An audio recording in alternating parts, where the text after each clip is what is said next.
What is going on, everybody? What a damn day we had. Holy cow, there's so much to talk about. I am joined by the best widely known Call of Duty weapons expert on the face of the earth, BuffNerd Gaming. What's up, man?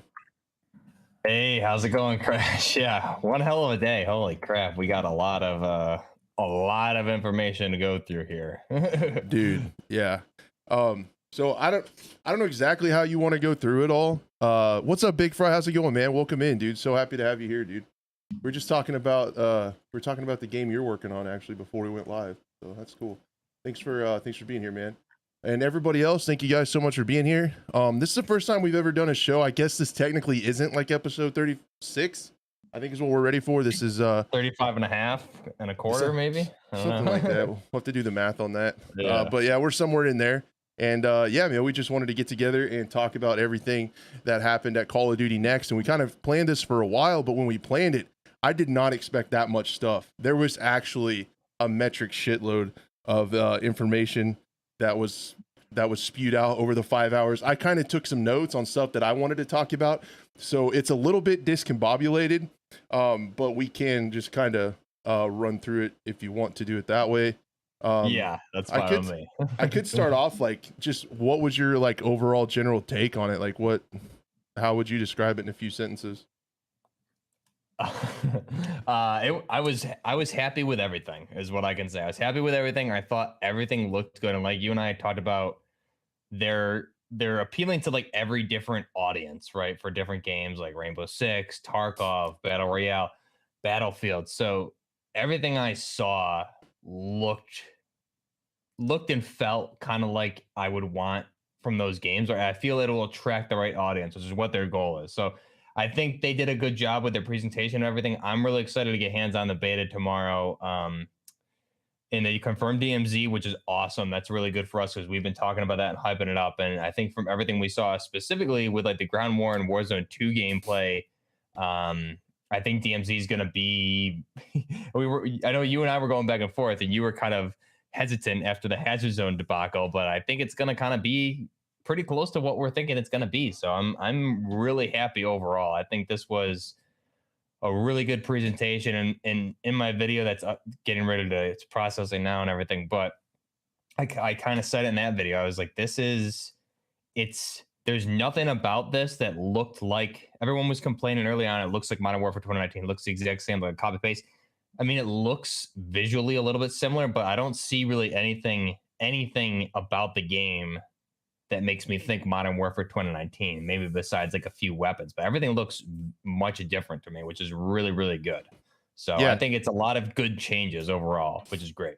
Yeah, it seems to me like they did a good job building off of 2019 instead of like wiping it and starting completely from scratch. They kept some of the good things. I can't remember which one of they had a lot of the executives from Infinity Ward there, and they were talking about how they wanted to make a game based off 2019, but they put a lot of thought into what they kept, what they added, and they said what they took out was just as important, like the things you decide to leave out.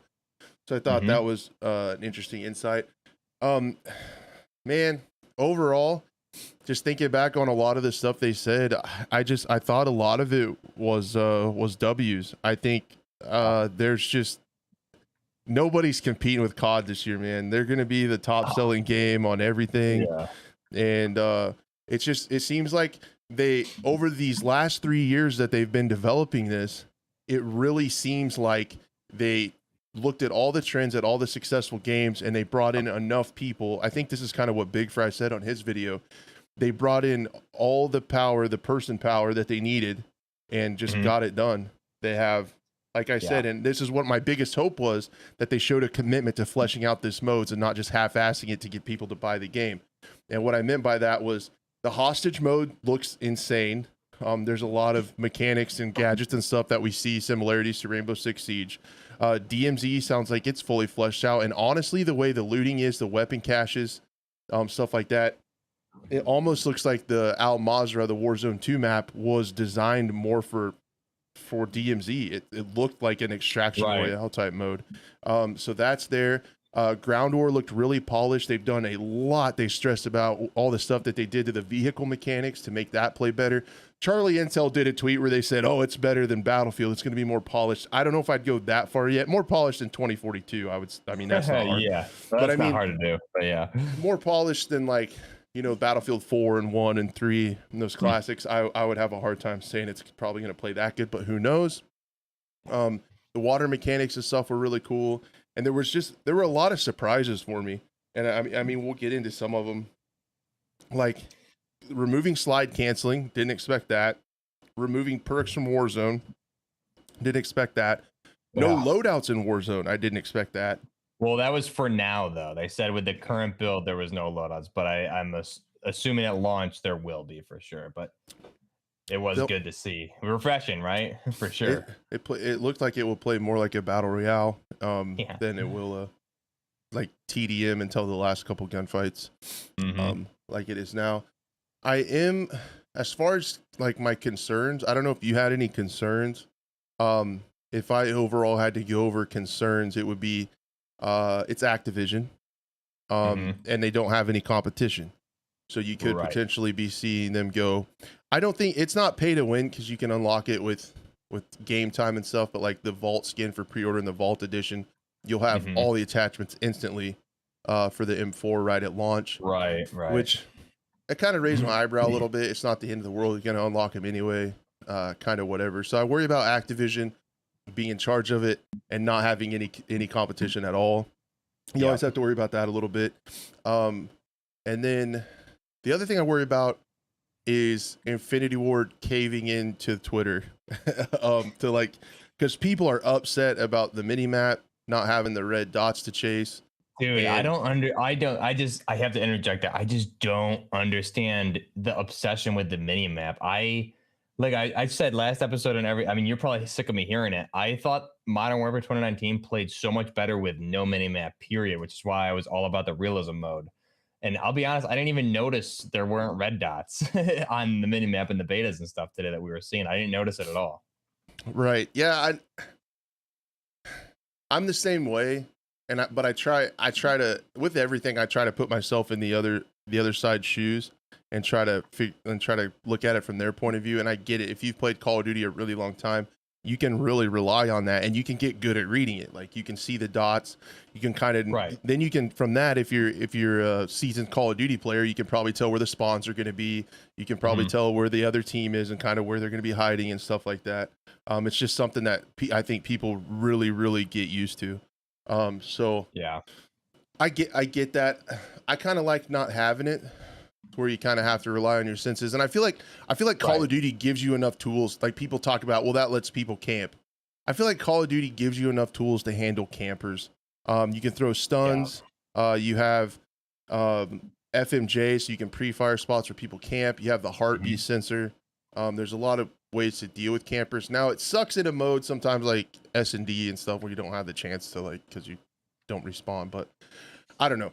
I worry about some of that stuff. I want them to stick to their vision that they showed to us today. I don't want them to put slide canceling back in.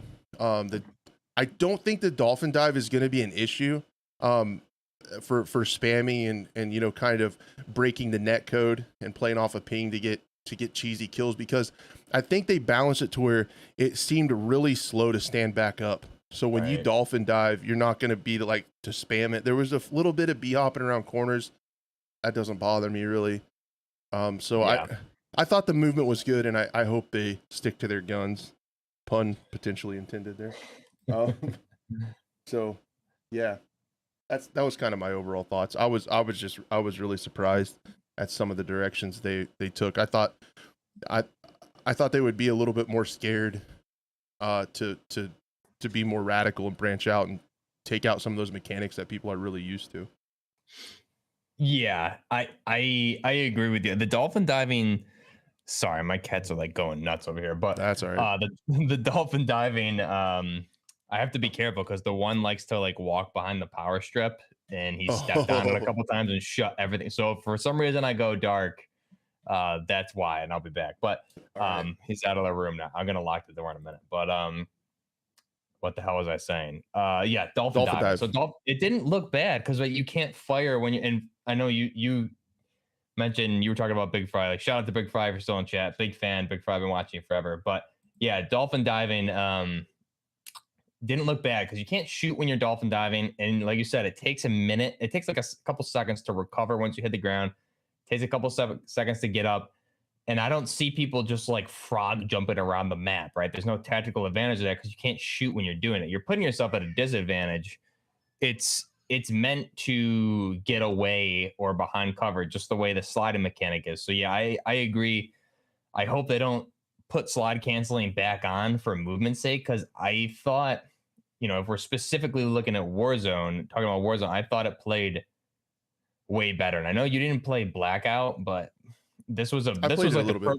did you? Okay, so this was Hmm. like the perfect mix of a battle royale for me because like Blackout, I loved Blackout, I loved Warzone, and I think they took both of those and combined the best of each, which looked good to me. And I like the ledge hanging feature where you Yeah. can pop up and shoot. There's a lot of really, really good gameplay features. And you mentioned the underwater. I think the underwater is going to be awesome. You can't use primaries. You can only use secondaries underwater. So that's good. But for sure, I think like a better Battlefield you were talking about.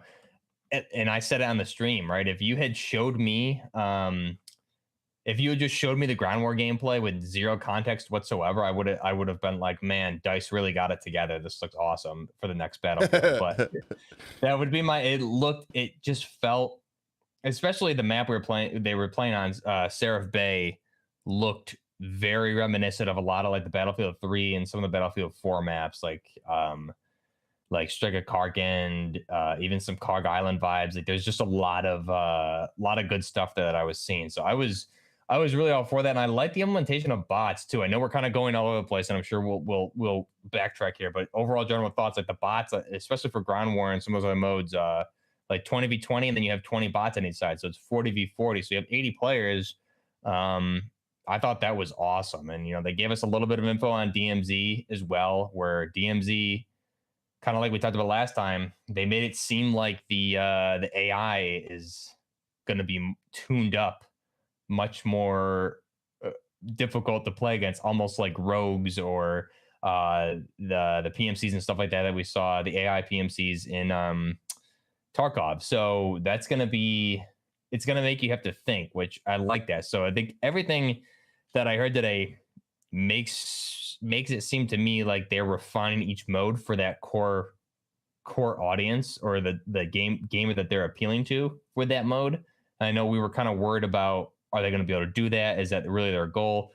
But I mean, we've said it, especially with DMZ. There's no way Infinity Ward wasn't paying attention when Tarkov was beating them on Twitch handedly for Warzone. So I'm sure they obviously had learned a lot from Tarkov and some other of those extraction game modes, and it seems like they're going to make each mode have its own identity, which is good. Yep, I agree. I'm I'm really hyped up, and I'm considering so to back up just a second. So what you're telling me is Yeah. for my shitty Battlefield channel, you're saying I should take the ground war gameplay and be like Battlefield 7 gameplay leaked, and it'll get all kinds of clicks. I think so. I mean, did that not? I know you played a little Battlefield 3, but Yeah. like, did that not give you old Battlefield vibes? Like, it looked like a modern Battlefield to me. It would be interesting to take that gameplay and put the Battlefield 3 blue color correcting tint on it and just see like if it took you back there, because I feel like it kind and of like would. and like no HUD and the Battlefield music in the back or something in the radio chatter. Yeah, you'd be in like a remastered Battlefield. Yeah. The bummer about ground war for me was the kill streaks are in it. So Mhm. that can get spammed, and if like I don't know if bot kills counts towards Yeah. getting your streaks, that can get a little It didn't crappy. look like it because the bot kills weren't showing up on the kill feed at all. Okay. So it didn't look like it, which is the right thing to do. Obviously, you don't want to be farming AI and just be calling in AC 130s and stuff, right? So it didn't seem like they were counting towards overall kills. Yep.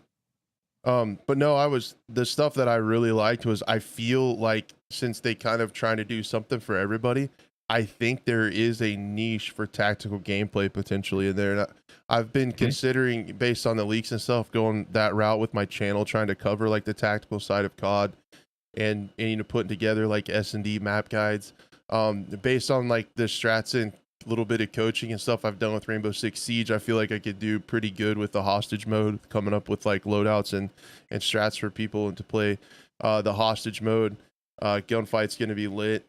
And then with the Tarkov experience, I might have a kind of a leg up in DMZ too. So I'm thinking about trying to cover like the boomer tactical side of COD on my channel. So we'll see how that goes. If I think I can, but I mean, honestly, I think, yeah, like I've told you, and I get this cat out of here in a second, but I mean, honestly, bring him on.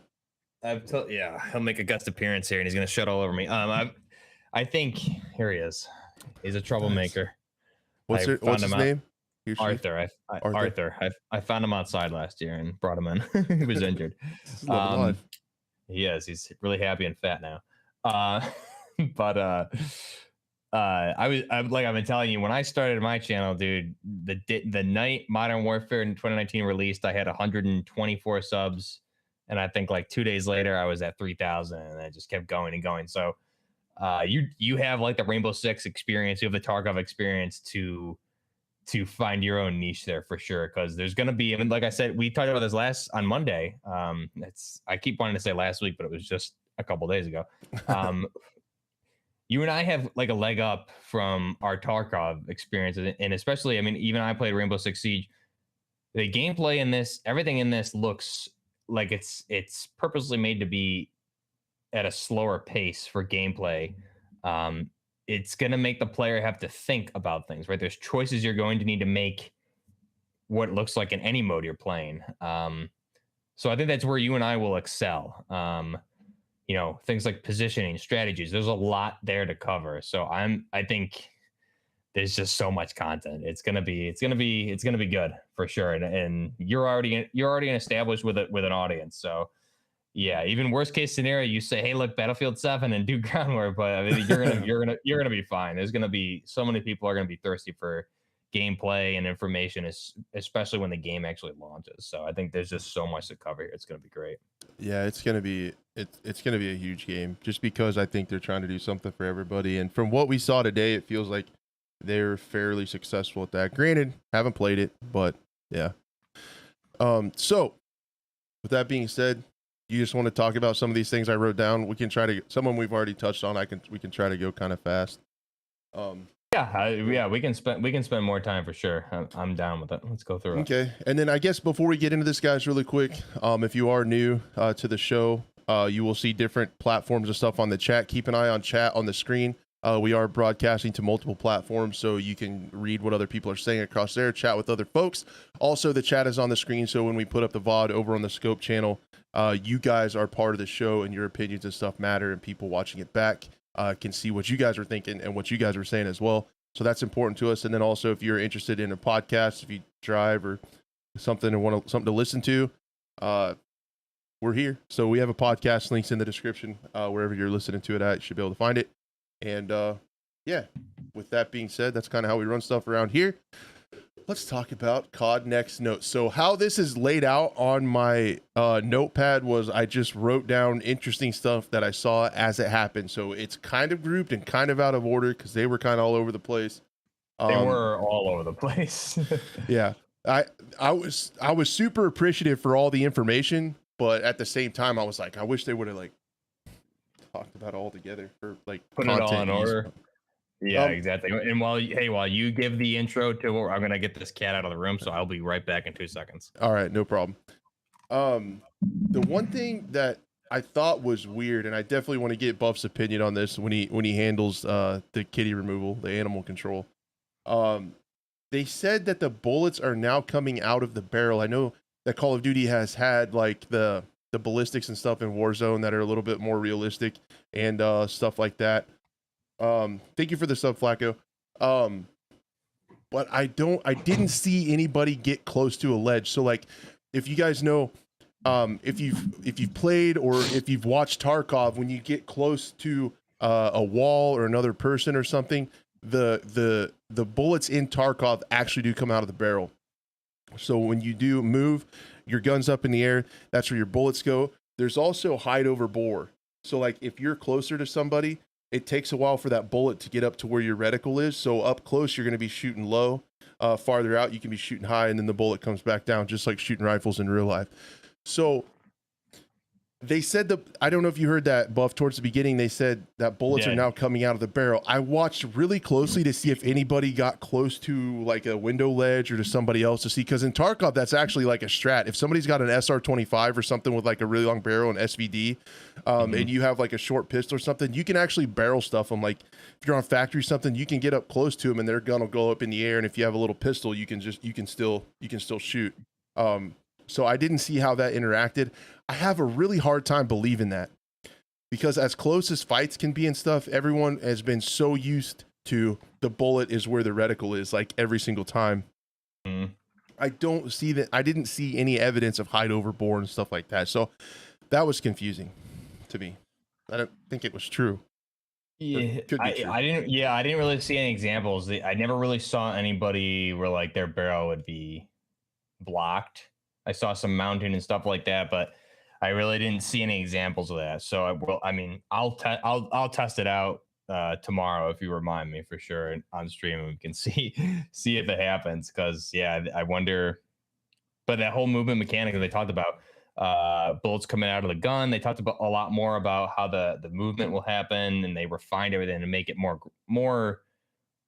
You know, we use the term realistic a lot, but it is realistic, and it's only gonna benefit Call of Duty. So I think they made a lot of good changes, what it sounds like. I think if you had people that actually mauled and freak out about the mini map dots, if people actually had to worry about hide over bore and stuff like that, the bullet not going where the reticle was, people would actually be like butt detonated, man. It would be crazy. I saw that there was more progression and challenges in Warzone. They mentioned this right off. Jesus. You mentioned it, right? It's not the size, it's how you use it. That's right. I just had, oh, these are 223s at 5.56 or whatever, I guess. I don't know where my SOCOM is. Take it easy. I'll go get my 30 mic if you keep that up. All right. That's a 50, by the way. It's precision tool. Yeah. So yeah. They said challenges will be shown to other players like in game.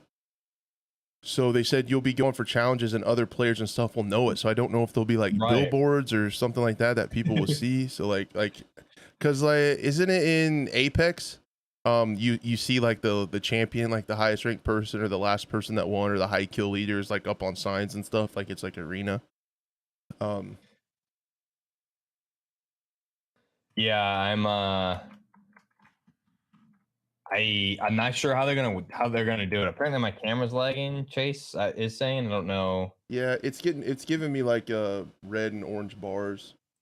Okay, we'll work through it. It might just be, shouldn't really be my internet. It might be my computer because I'm processing this video, which is almost done. So it should hopefully free up here in a minute. As long as you guys can hear me, okay, right? Is my audio at least good? Yeah, the audio is good. It's a little bit pixely, but the camera app we use when the internet rectifies, it should smooth out. It kind of dynamically has dynamic resolution. So if we lose Buff, it should come back whenever. Okay. Yeah, I'm assuming. Oh, yeah. Give it a minute, guys, and it should. I just hit something, but yeah, it'll be good. Give it a minute. It should hopefully fix itself. I turned off my Wi-Fi on my other devices quick, but yeah. I forgot what we were talking about. Take it away. That was pretty much like the challenges are supposed to be somehow shown to other players. And then they talked about raids a little bit. So raid modes, I thought that was initially, I made notes. I thought maybe that was DMZ, but no, it is actually something else. There's raids. It sounds like you go in with another person. Someone plays on the ground. 3 people. I thought that was Spec Ops. I thought they said raids was 3 people. Yep. And maybe I'm wrong. There was so much information to digest. I thought, so if we're talking raids, I didn't really hear all the information about it because I was like talking with chat a lot, but I heard a couple teams of 3 is what I heard for sure. Yeah. And then raids are different than Spec Ops. Raids are like PvE with a friend, and they're like a story mode. So they're going to be like continuations of the campaign and stuff. The first one's going to come out in season 2, and they're going to keep adding those. So people who like campaign type story PvE stuff, it sounds like there'll be more people. Yeah, raids are more than 2. Spec Ops was 2. That's right. So Right. yeah. Yep. So raids are a thing, completely new thing. That wasn't in any of the leaks or anything. So that was like new. Um, then in the trailer, you guys could see the grenade through the floor. Threw it up through the floor. It put grenades on the other side. Like who? Fuse from Rainbow Six. Like the same thing. Yeah. Throwable cameras. Like Sam Rainbow Fisher Six. from Rainbow Six. Oh yeah. C4 on drones was in the trailer. I thought that was really cool. That was the That was funnest I awesome. had when 2042 launched, was playing Casper and putting C5 on the drones and running into helicopters and stuff. It's actually really fun until they nerfed it. Some of the other stuff I saw, these are observations from the trailer. I guess I could put the trailer up. These are things that I saw. Did you see the point where they still had their primary gun up and then kind of shot like sidearm with their secondary? I did. And that's one of those features we talked about that was leaked with COD Mobile. So basically I'm assuming like you'll have your pistol in your carrier, clipped on right on your chest rig there. So what you're doing is you're low ready your primary and drawing your pistol, whether it's from your hip or whatever, but you're just doing a quick draw basically. That looks really sick. So if you run dry, and I'm assuming it's a perk or whatever, we're gonna have to see how that works. But instead of having to reload or take the long switch to your sidearm, you can do a quick draw, low ready your primary, and draw that like right out of your carrier and like chest fire it, which is awesome. I love that feature. Yeah, that was super cool. Just for like a quick, and like maybe they nerf it, or balance it, I should say, by making it like inaccurate, like having some spread to it. But it's like a quick draw. I thought that was really cool. The funny thing is, like, if anybody's seen the movie Collateral with Tom Cruise, like don't do it now, but do it after the show. Just Google or YouTube Collateral shooting scene or whatever, and you should see this scene where Tom Cruise, these guys rob Jamie Lee Foxx, and I'm not gonna give you any spoilers, but Tom Cruise is like, "Hey, is that my briefcase?" And these guys like pull a gun on him, and he fucks them up, but he pulls his pistol and does like, if you line it up with your center mass, you don't need to, you're very accurate center mass. So with quick drawing, like people would think like shoot to the side like the Westerns, but if you draw and center mass it, you're going to be it's going to typically go right where you're looking. So because of hand-eye coordination. So that's a great scene. Collateral shootout or whatever. Just look at some of those scenes. You'll find the right one after the show. Don't do it now. Yeah, right. Because we have so much more to get through. We do. And then, excuse me. And then towards the end, they got on a plane. I initially thought that was maybe the extraction from DMZ, which it could potentially be. But it also was the end scene when Nick Merckx won the first Warzone 2. You extract out on an airplane rather than the helicopter before. Oh, I missed it. I saw the Seahawk come in, and I didn't see if they got into an airplane or not. But yeah, that's awesome. I missed it because I was probably talking. It was the Seahawk. That right there. What's on the screen now? Like when when they're going in the cargo door to get out. Yep. And then you also see like the bubble trails through the water. They're shooting the bullets. Yeah, that's really neat. Cool. The other thing they talked about, I'll just kind of keep going because there's a lot of stuff here. They talked about when they're balancing it, they have 3 play styles that they took into account. Rushers, you can imagine who that is. Sentinel was like a nice way to put camper. And then the other one that said doctors, like is what the short word. There was a different word for it, but those are somebody that's kind of like me that hangs back and reads the situation and pushes when it's necessary and doesn't when it's no good. So they try to balance gameplay around all that. Overall, it seemed like they made some improvements, getting rid of all the doors. They made the maps much more simple compared to the Modern Warfare 2019, which were a little bit intricate sometimes and gave people places to camp and stuff like that. Yeah. These seem more like the traditional competitive 3-lane stuff from what they were saying. The water aquatic combat, then they talked about you can only use your secondary in the water. Vision, how deep you go, it's harder to see, it's more murky. As well as ballistics with bullets work. You can get to cover and avoid being shot by going into water. And there's also obviously a mechanic, you can run out of breath. Just can't stay under there forever. That's good. There was that. Then this is just when they were going through multiplayer, talking about the new mechanics and stuff like that. There was ledge hang. We saw that quite a bit actually, where you could hang on a ledge. If you had a secondary equipped, you could shoot with that. I thought that was really cool. It looks like Oryx from Rainbow Six Siege. The diving, that's the big new change that people talked about. Some people are worried about it being spammed again. I don't think so, because it takes you so long to get up. It seems pretty cool. They said it's not really feasible, right? I mean, I don't know what the you can't shoot during it or immediately after, so there's no like advantage over your opponent, right? Right. And then some of the other stuff, more equipment, like we talked about, inflatable decoy, like Alibi from Rainbow Six. Yeah. And then the other cool thing was they put a battery on the heartbeat sensor. I thought that was a really good change. And then the other thing I thought was interesting, they said there's up to, I think they have in the game right now, 13 field upgrades. And I thought that was kind of an interesting way to have a field upgrade work like it does, where it slowly regens and you can use it once. That's almost what Battlefield could do to make the specialists not suck. Give them their ability like that, but then you can play as like a nameless, faceless soldier anyway, and just choose a field upgrade, choose like a specialty. And I think that would make specialists not suck. That just popped in my head. Then the Gunsmith 2.0, they talked about that. Buffs covered that. I had a shitty little video about it yesterday, talking about what I thought of it. What do you think of overall Gunsmith 2.0? I think they built on it really well, and I think it's good. Man, it's gonna be a stupid amount of guns to make. that's no, I love it, and it makes sense, because with a lot of my conversions that I had done, I would say the word receiver, upper receiver, lower receiver, all the time, and like, hey, this is the conversion, but really we would need a new lower receiver, upper receiver.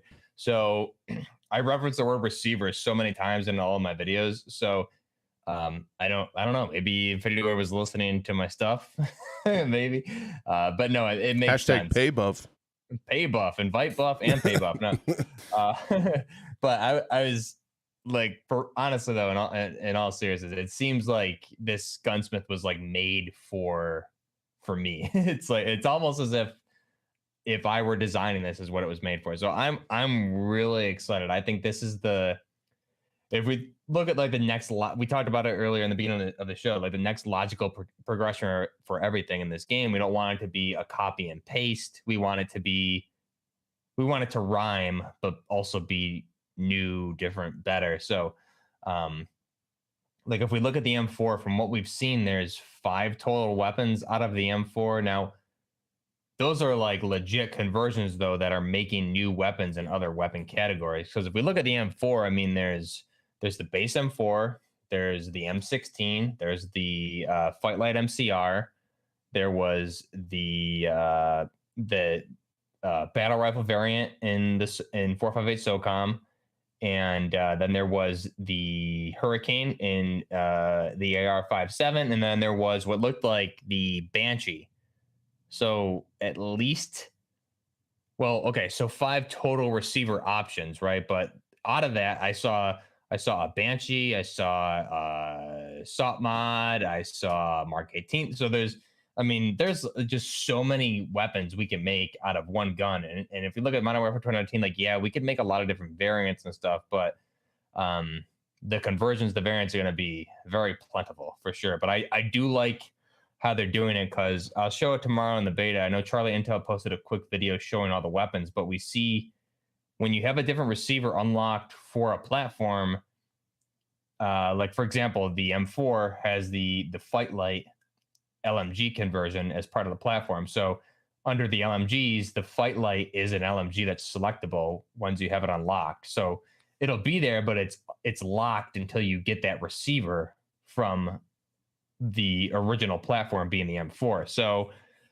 you're actually going to be able to, by unlocking these receivers, you're going to be able to make actual weapons that are a different weapon, not just an M4 with different stats, but it's actually a completely different weapon. So instead of like pretend converting like we were, even though we were making some conversions, these are going to be completely different weapons, and they're going to show as such in the category, which is neat. I really am going to have a lot of fun with it. I think everyone's going to have a lot of fun with it, and I think the gunsmith itself, like the UI and everything, looks great too.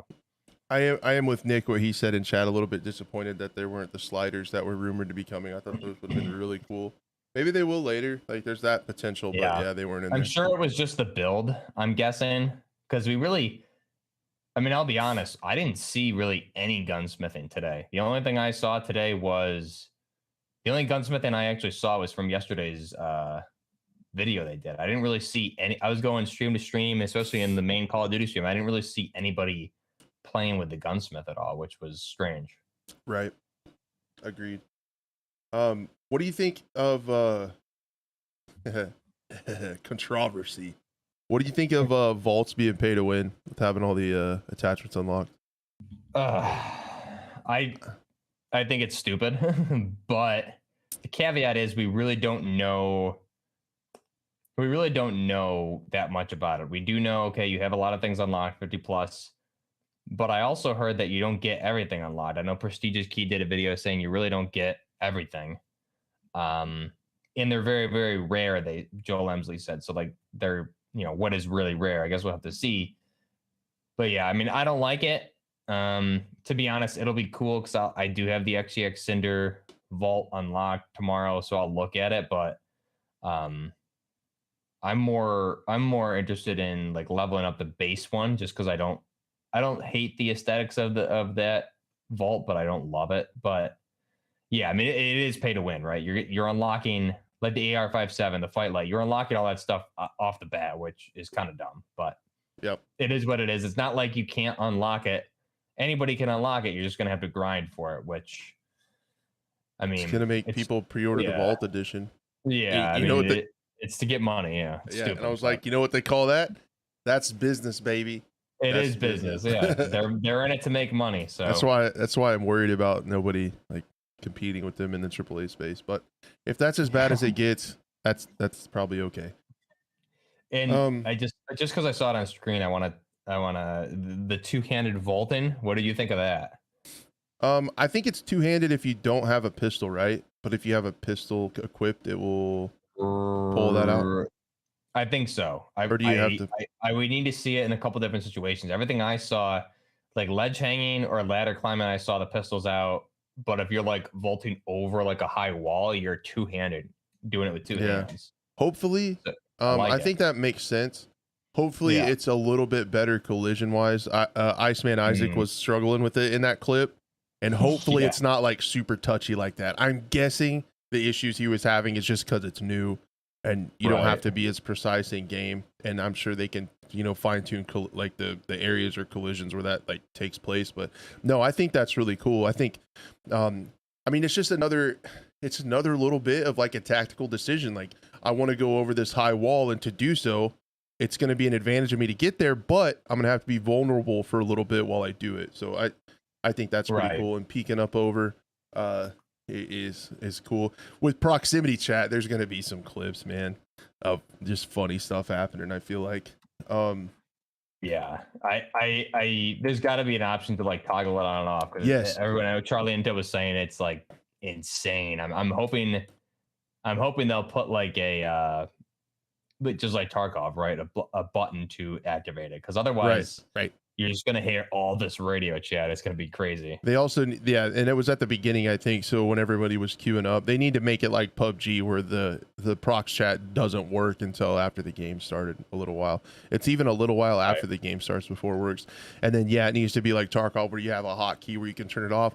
I had this later in my notes, but we might as well talk about it now. The other thing that I thought we should probably have is Tarkov has kind of a cooldown, which people get a little bit annoyed by in Tarkov, but I think it could be used in Call of Duty, where you can only talk for like 20 seconds at a time. So like if you're getting in a gunfight, somebody can't like turn on their mic and just play super loud music so you can hear. After 20 seconds, no matter what, it's going to shut them off and they can't talk again for a while. So I think they need to have some things like that in place, because I can see it getting pretty toxic. And then at the end of the day, if it is toxic, you hate it, like you're streaming and you don't want to hear people say stupid gamer words, then you just shut it off. So I'm sure that'll be there. Yeah, no, exactly. It's got to be. I agree. Otherwise, you're gonna have just a lot of It's good if they don't have it at launch. It's going to be something they're going to have to add for sure. Because exactly like the COD community, I love a lot of you guys, but there's parts of the community out there that are just like obnoxious. We've all been in the room with a random who's just like blasting music, right, and just like oblivious to what's happening. So Yep. we don't want that. Agreed. The next thing on my list they talked about was they hinted at DMZ. I got really excited, but they didn't give us much. I picked out a couple of things they said. She said they've been working on it for a really long time. They actually kind of acknowledged the leaks, which was pretty funny. That they've been reading about it on Twitter and stuff, the mode that they're working on, which it seems like it's pretty true. Like still we have like 100% confirmed that all that stuff Reality UK found in the COD alpha, mobile alpha, was the actual game code for Modern Warfare 2 somehow. I don't know how that happens, but it did. So they've been working on DMZ for a long time. The rumors are that they've been working on it for 4 years or more. They actually started on it many years ago and then had to get back into it. So that's all they really said about Tarkov. Extraction type mode sounded a lot like Tarkov. Again, it's not going to be, it's not going to have like a market and an economy and traders probably and all that stuff, but you're going to get that same kind of loop. I would think it's going to be more like the Cycle Frontier, which is cool. Then they talked about 6v6 map design. They showed off Seraph Bay, the larger map. That's where they played Ground War, Mercado, Las Almas, and another one that I didn't write down. So that's good. What did you think of the maps that you saw? Seraph Bay, dude, I loved. That's the one that I was looking at and said, this is Battlefield. So the maps were awesome, especially the whatever Ricardo is. What is it again? The Mexican one. I'm trying to say it. I'm kind of an old white, and you got it. I'm ignorant, but I try really hard. Mercado Las Almas. Perfect. You nailed it. Yeah. That looks awesome. And that they mentioned like where it is in Mexico, and that's reinforced everything. The guys on at the comm desk were like doing a lot of like winking and stuff, and they're like, it's gonna show up maybe in single player. Like definitely we're getting like a Sicario based single player because of what they said there. It like confirms it. But no, the maps looked awesome, and I like it goes back to everything we've been talking about. There's so much variety in the gameplay. So there's something for everybody. I thought the map design, I didn't see a bad map, and I thought the map design was extremely improved over Modern Warfare 2019 in every area, especially Battle Royale. I thought the Battle Royale map was far better than Verdansk from what I saw. The multiplayer maps, ground war maps, everything was great. It did look a lot better. They got rid of those effing doors that everybody hated, me as well. And the other thing I saw, I think there's going to be stuff I typed later, and I'll try not to mention it again, my stupid boomer brain. But I do believe there are, especially in the tactical modes on the smaller maps, the call outs were at the top of the screen by the compass. The compass was also interesting too. It didn't just give a degrees. It said like north, east, southwest, and a degree. So like it said out north. I noticed that. And then I think those call outs are super important if I'm going to try to do guides on S&D and the hostage mode and stuff. We're going to need to learn those and learn the maps and stuff like that. So that's super helpful.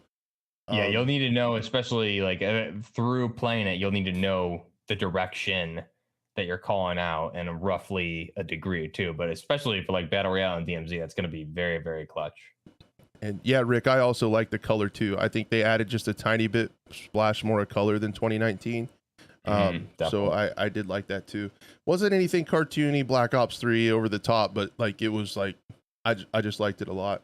I thought it looked great, tastefully done.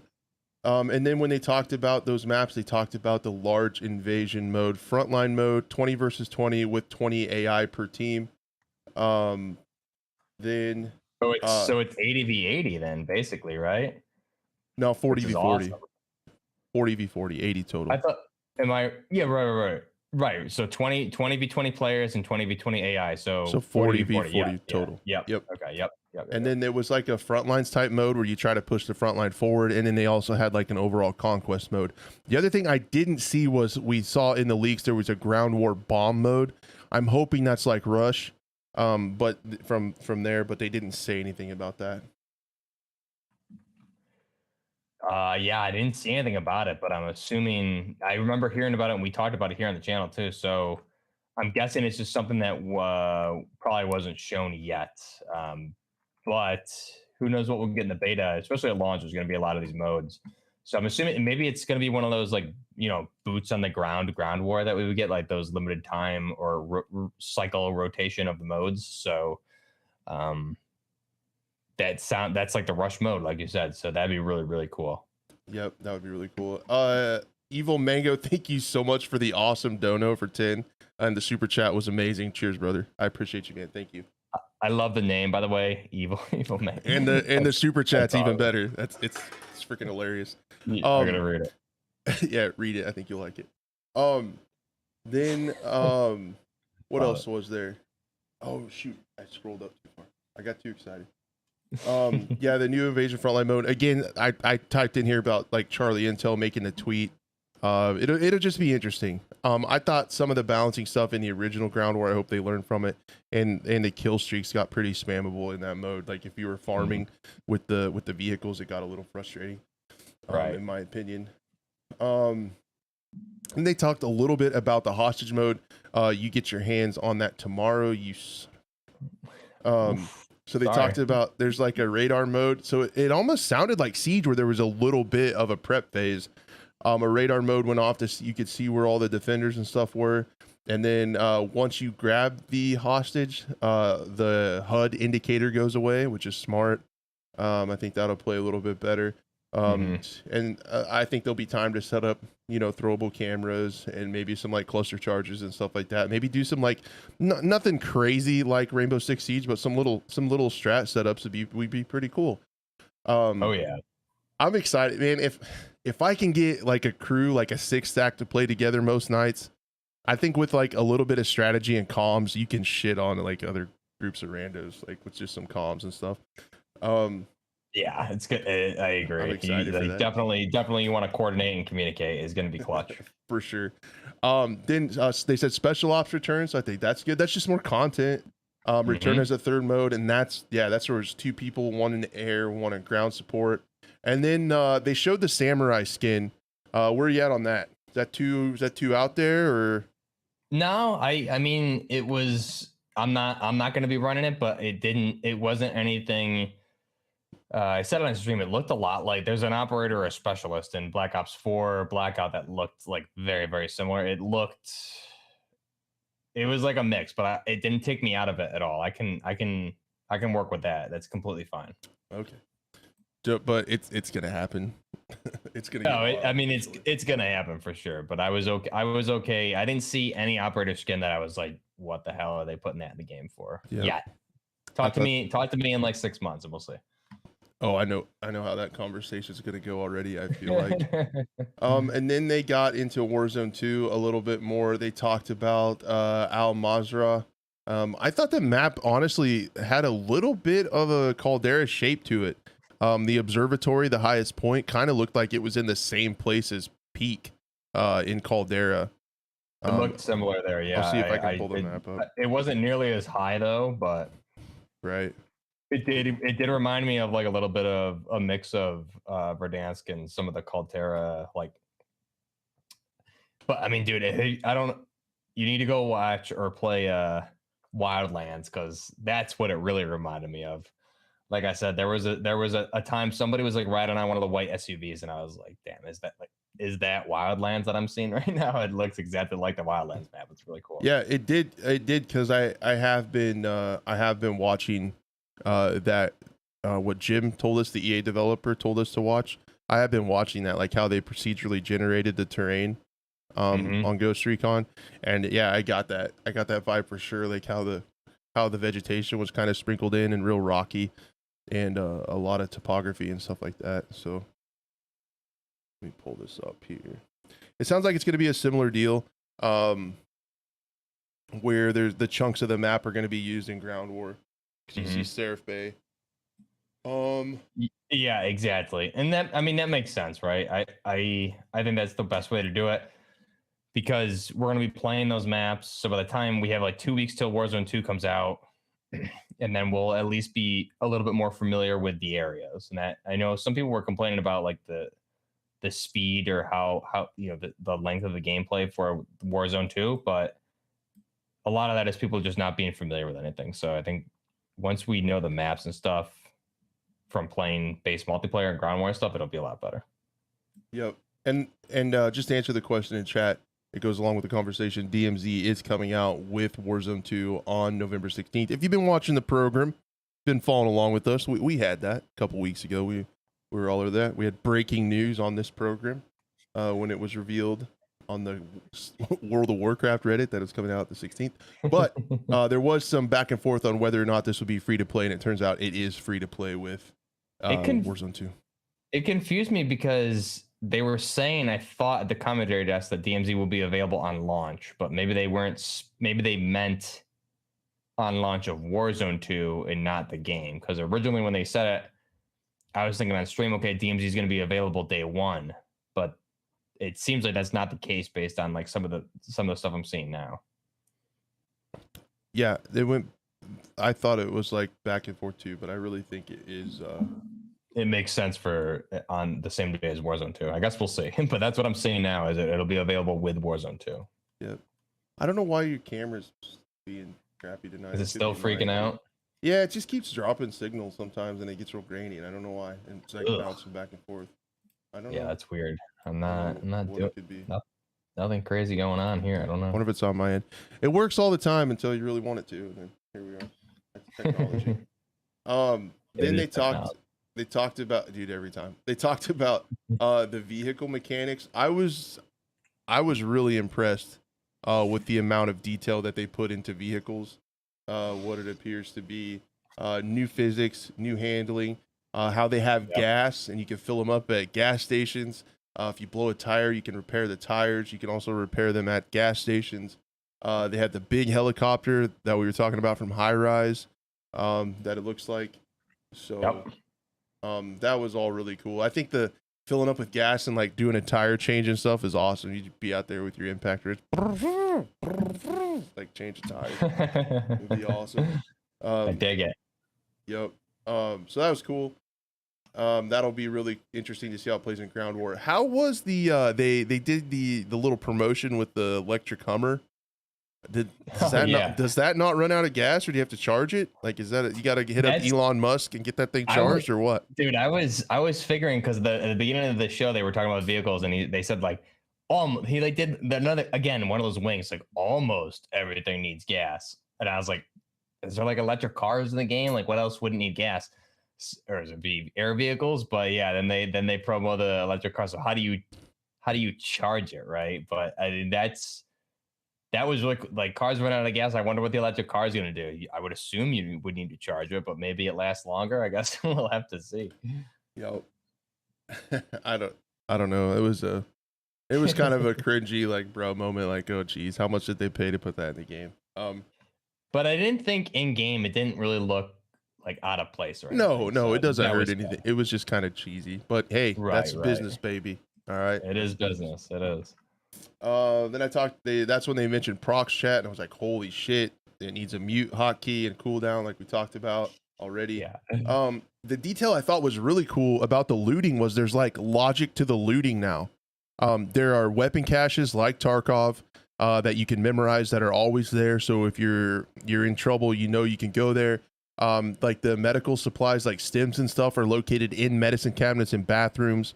There was more stuff on shelves, laying on spots on the ground. There's like weapon cases where you can find guns. It just made a lot more sense. Like the loot was like contextual and fit in the map and had logic, and I thought that was pretty cool. Yeah, the cash registers are really cool. You said it, logical, right? With the health in the bathrooms, the backpacks, the cash registers with cash. That again, like we talk about Tarkov, right? I mean, getting the cash out of the cash registers. It makes not necessarily like more realism or realistic. It just makes more sense, and it adds to the player having to think during gameplay instead of mindlessly looting. You need to, okay, I need I need X. I need to go to the bathroom to grab the meds. Yeah, I need to go to the cash register to get money or whatever. I need a backpack so I can carry more stuff. So you need to think. There's a lot more processing power that needs to go through individuals' brains to play the game instead of mindlessly loot, get loadouts with meta weapons, kill race. So I love it, and I think yeah, not necessarily more realistic, but it just makes more sense. Again, natural progression of the game. It works. Yep.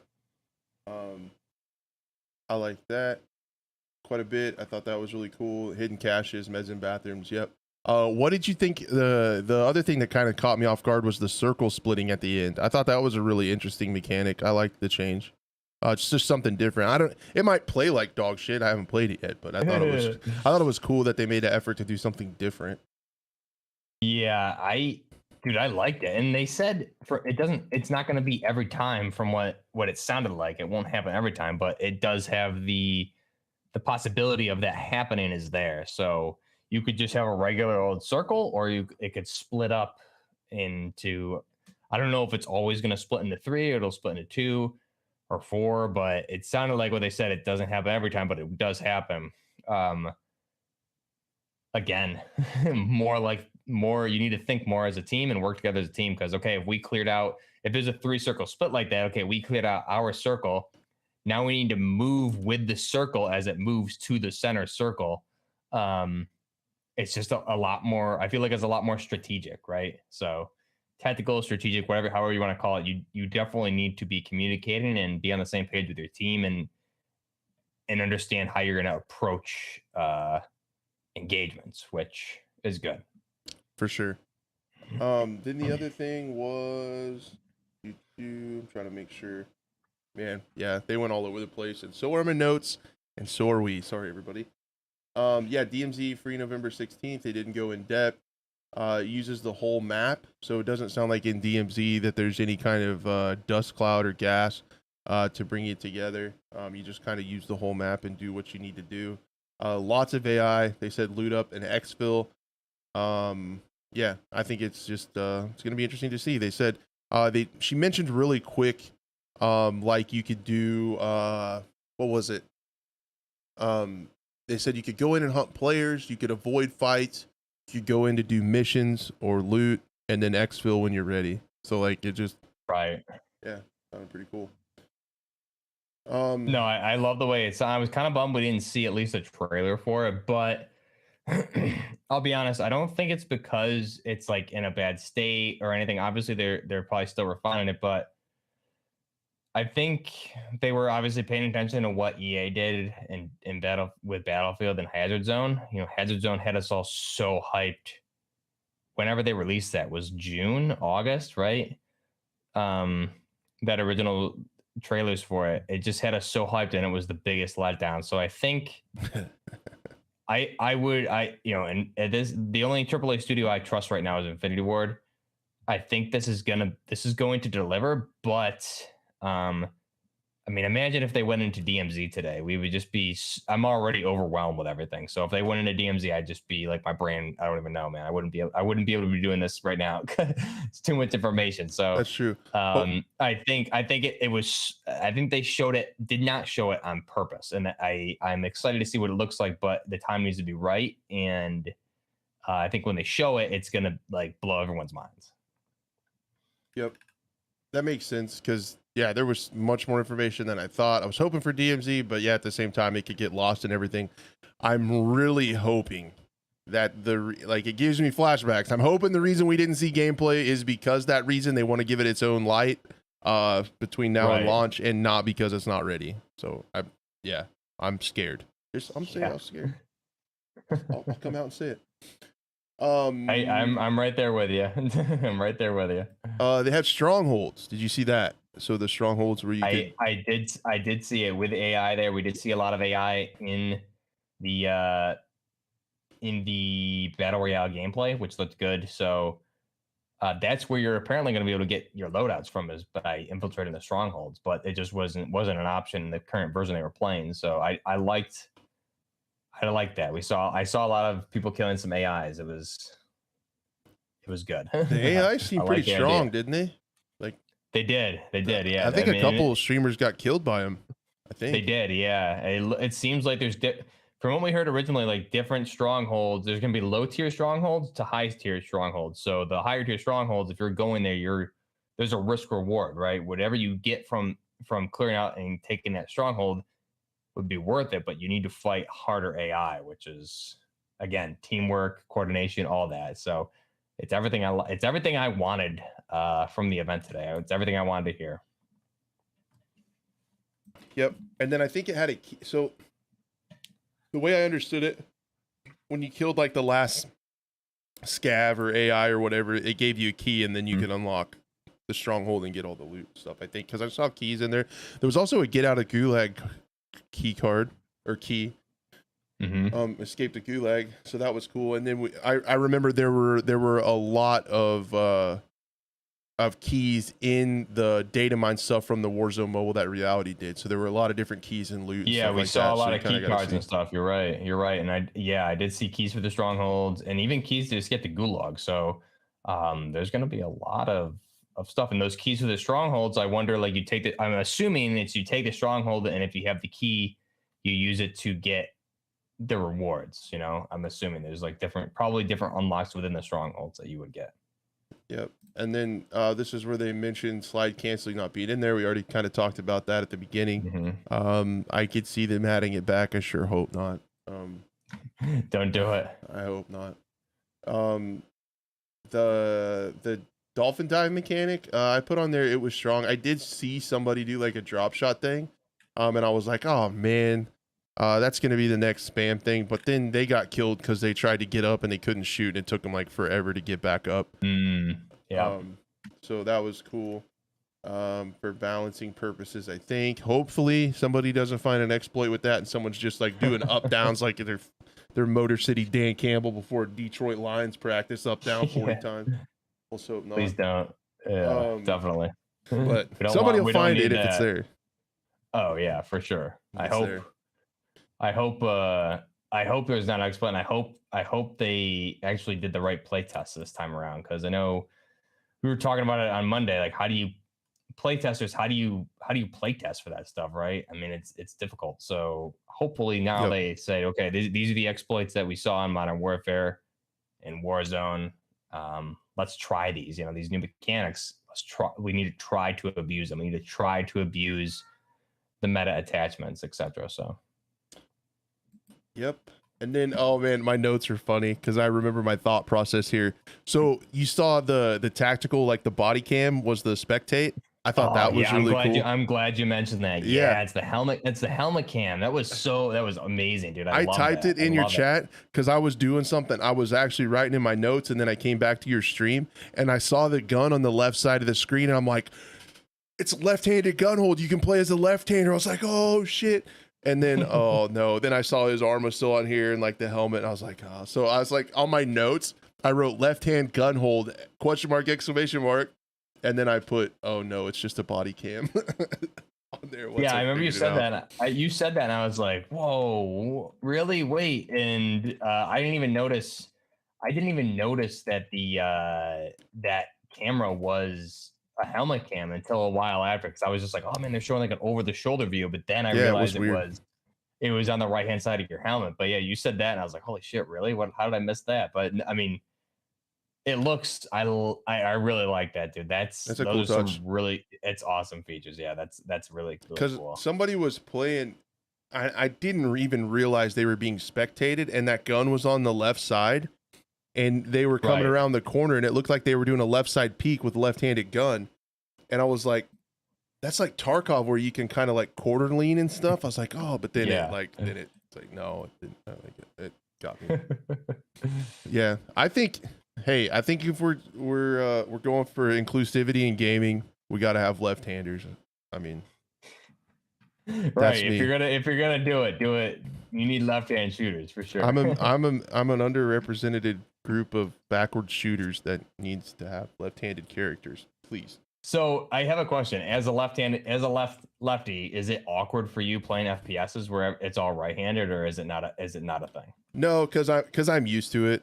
It's the Okay. same way. Okay. Like most of the time, I pretty much prefer to shoot right-handed guns still, just because that's like what I grew up doing and what I'm used to. Okay.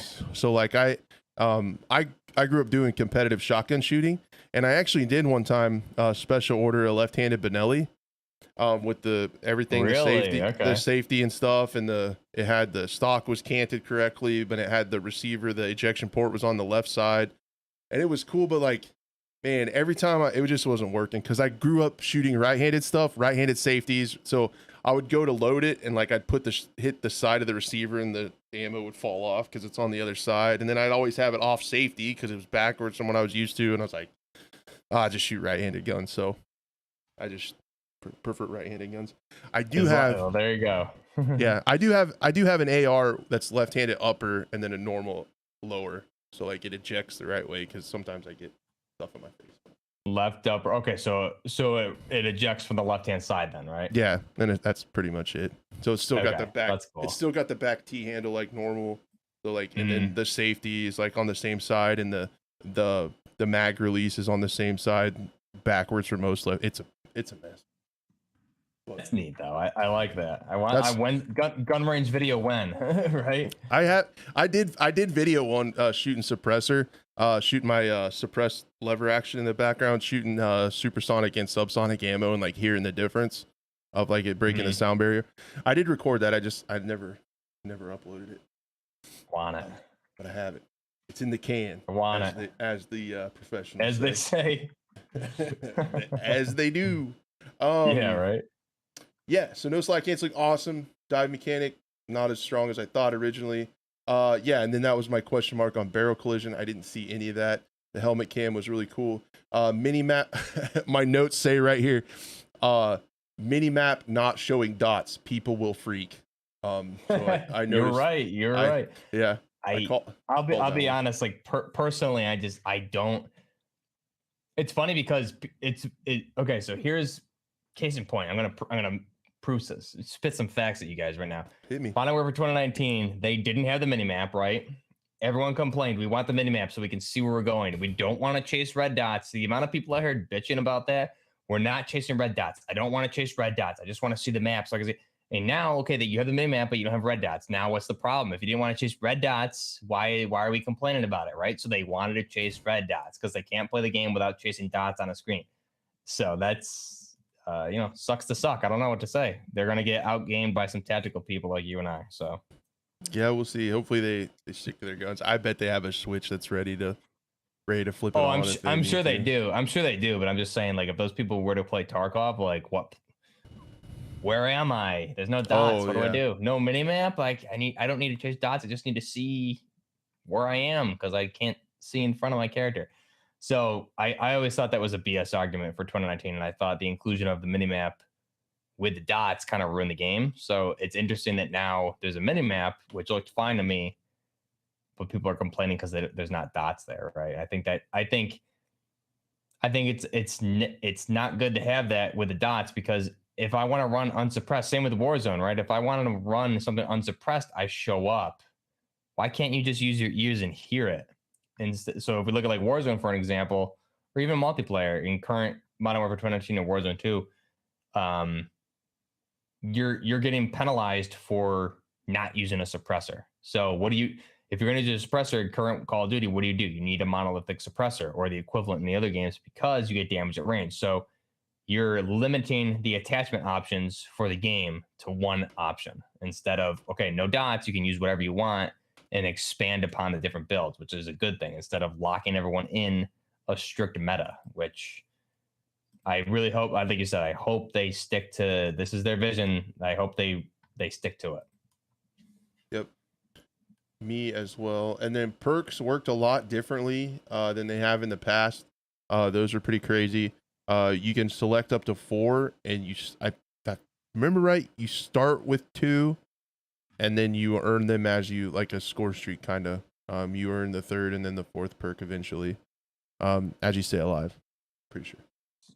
So okay, say that again because I missed all of that during the gameplay today. So So in these are the kill streaks you no, said? your perks. Perks. Okay. Yeah. This is for And base multiplayer, right? right. And they had perk packages this go around, but I think you can mix and match them in the regular game. But Okay. so you can select 4, and it would show people in the low middle part of the HUD, kind of where you're at in your progression towards your other perks. So you start with 2, and then as you like get score streak or get kills and stay alive and stuff, then you earn your 3rd. And if you keep going again with more points and stuff, then you earn your 4th, and then you have your perks. I think if you Okay. die, then it resets back to your 2, and then kind of like pro perks, I think, or specialists back in the day, where you could earn perks as you went. So kind of like a hybrid between that. They're not part of your loadout per se. Like you don't get them off the rip. You got to earn the last 2. Okay. Interesting. I like that. Yeah, they changed it up a lot. Yeah, not making it the same, but different, and it works, right? It's different enough, but also semi the same. Yep. Let's see, what else did I have? Then the third person, I thought that was a big deal. We had no idea that was coming. That caught me off guard that they added third person to every mode, like essentially a toggle where you can play like almost all the modes, like that. So that was pretty crazy.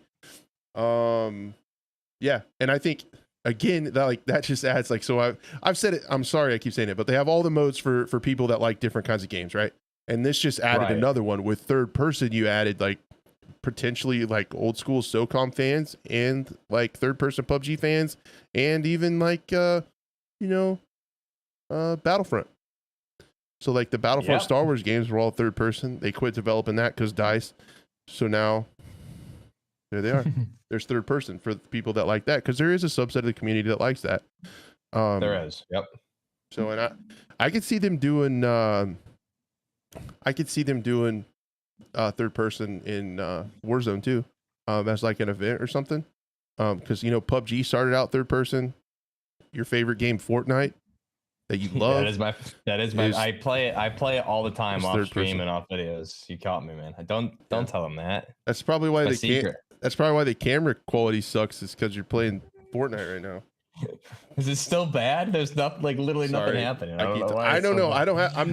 I'm not doing anything literally any different than I ever do. I have no clue why it's like that. I don't know, man. The game doesn't like me today. It's YouTube. It's a conspiracy. YouTube doesn't like me. That's what it is. Come on, man. Darn. I feel like it's me. It could be me downloading something somewhere, or I don't know. I can't find it. I'm gonna close some things out on my screen and see if that helps. Let's see. The raids, and they talked more about the raids. This is one thing that I wanted to see but didn't. So on Twitter, a little bit before this came out, they actually talked about vehicles have a toggle view mode for like a night thermal vision. Right. But we didn't see any night maps. So that could potentially be something that we haven't seen yet that could still be coming. So yeah, I thought that, I hope so, right? Realism, the night vision maps I really liked. And again, it kind of brings me back to Battlefield with the like thermal toggles on the tanks and things like that. So I'm curious. I really want to see it in action. It sounds like it's going to be really cool, and especially with the tanks. Like, I wonder, did we see any first-person tank game modes? Because I saw like a T90, there's IFVs and stuff. I only saw third person, but I was talking a lot, so I missed if there was first-person views from the tanks. I didn't see it either. Okay, so I'm curious because I wonder too. Yeah, I think it'd be really good if they did that, because it would be, again, more similar to Battlefield. I thought everything else, when we're talking gameplay wise, specifically with Ground War and even here in Warzone, it like, again, how it looked more like Battlefield. But with the tanks, it looked more like it did in Ground War Modern Warfare 2019, which not a bad thing, right? But it would be cool if they added some of the first person toggles to that too. Yep. Even to the other vehicles, like the buggies and stuff, to be first person would be good. That kind of would make more sense too for the night vision part to be first person too, because I think if you were third person and switch to night vision, like you could see a lot. It might be a little bit strong. What what else was I going to talk about? Oh, what I didn't mention. Jesus Christ, we're all over the place. This show's god awful. The vehicle mechanics too, about leaning out the windows and riding on the roofs, and like you could interact with vehicles in so many different ways. You could do the PUBG thing. I wonder if that's going to become a meta. So a lot of the really good PUBG players will drive around, switch seats, shoot out the window, and then switch back to the driver and keep going. It's really hard to do, but like a lot of the really good players can do that. I wonder if that's going to be something in this game. If you can switch seats or shoot out windows while you're driving, it'd be pretty wild. Yeah, I do, especially like in Warzone, right? One of the meta tactics was to get in a truck and like bail out at a particular point, right? Because you'd bail out the opposite side, and the person would think you're still in the car, and then you kill them. So that was definitely like kind of a meta thing that people were doing. So I'm curious. I think it's definitely going to be abused, especially because you're like very accurate. You're not. It sounded like they said you weren't missing shots based on the vehicle movement, so like your bullets are going to go where you're aiming, which is fine. But yeah, I think it'll be interesting to see how that's used. Definitely, like, I mean, if I'm peeking out a window with like a 200 round belt machine gun, it's going to be especially with the vehicle damage, blow out some tires and stuff. But again, it adds more dynamic gameplay, I think, so that'd be good. Yep. I wonder what the meta is going to end up being. Somebody's going to find it. With that kind unfortunately, yeah, unfortunately, and everybody's gonna do it the same. But I'm hopeful that the way to unlock weapons and the platforms and the not having loadouts off the rip will be helpful in that. I think it'll. I think it's gonna play a lot more like a traditional BR.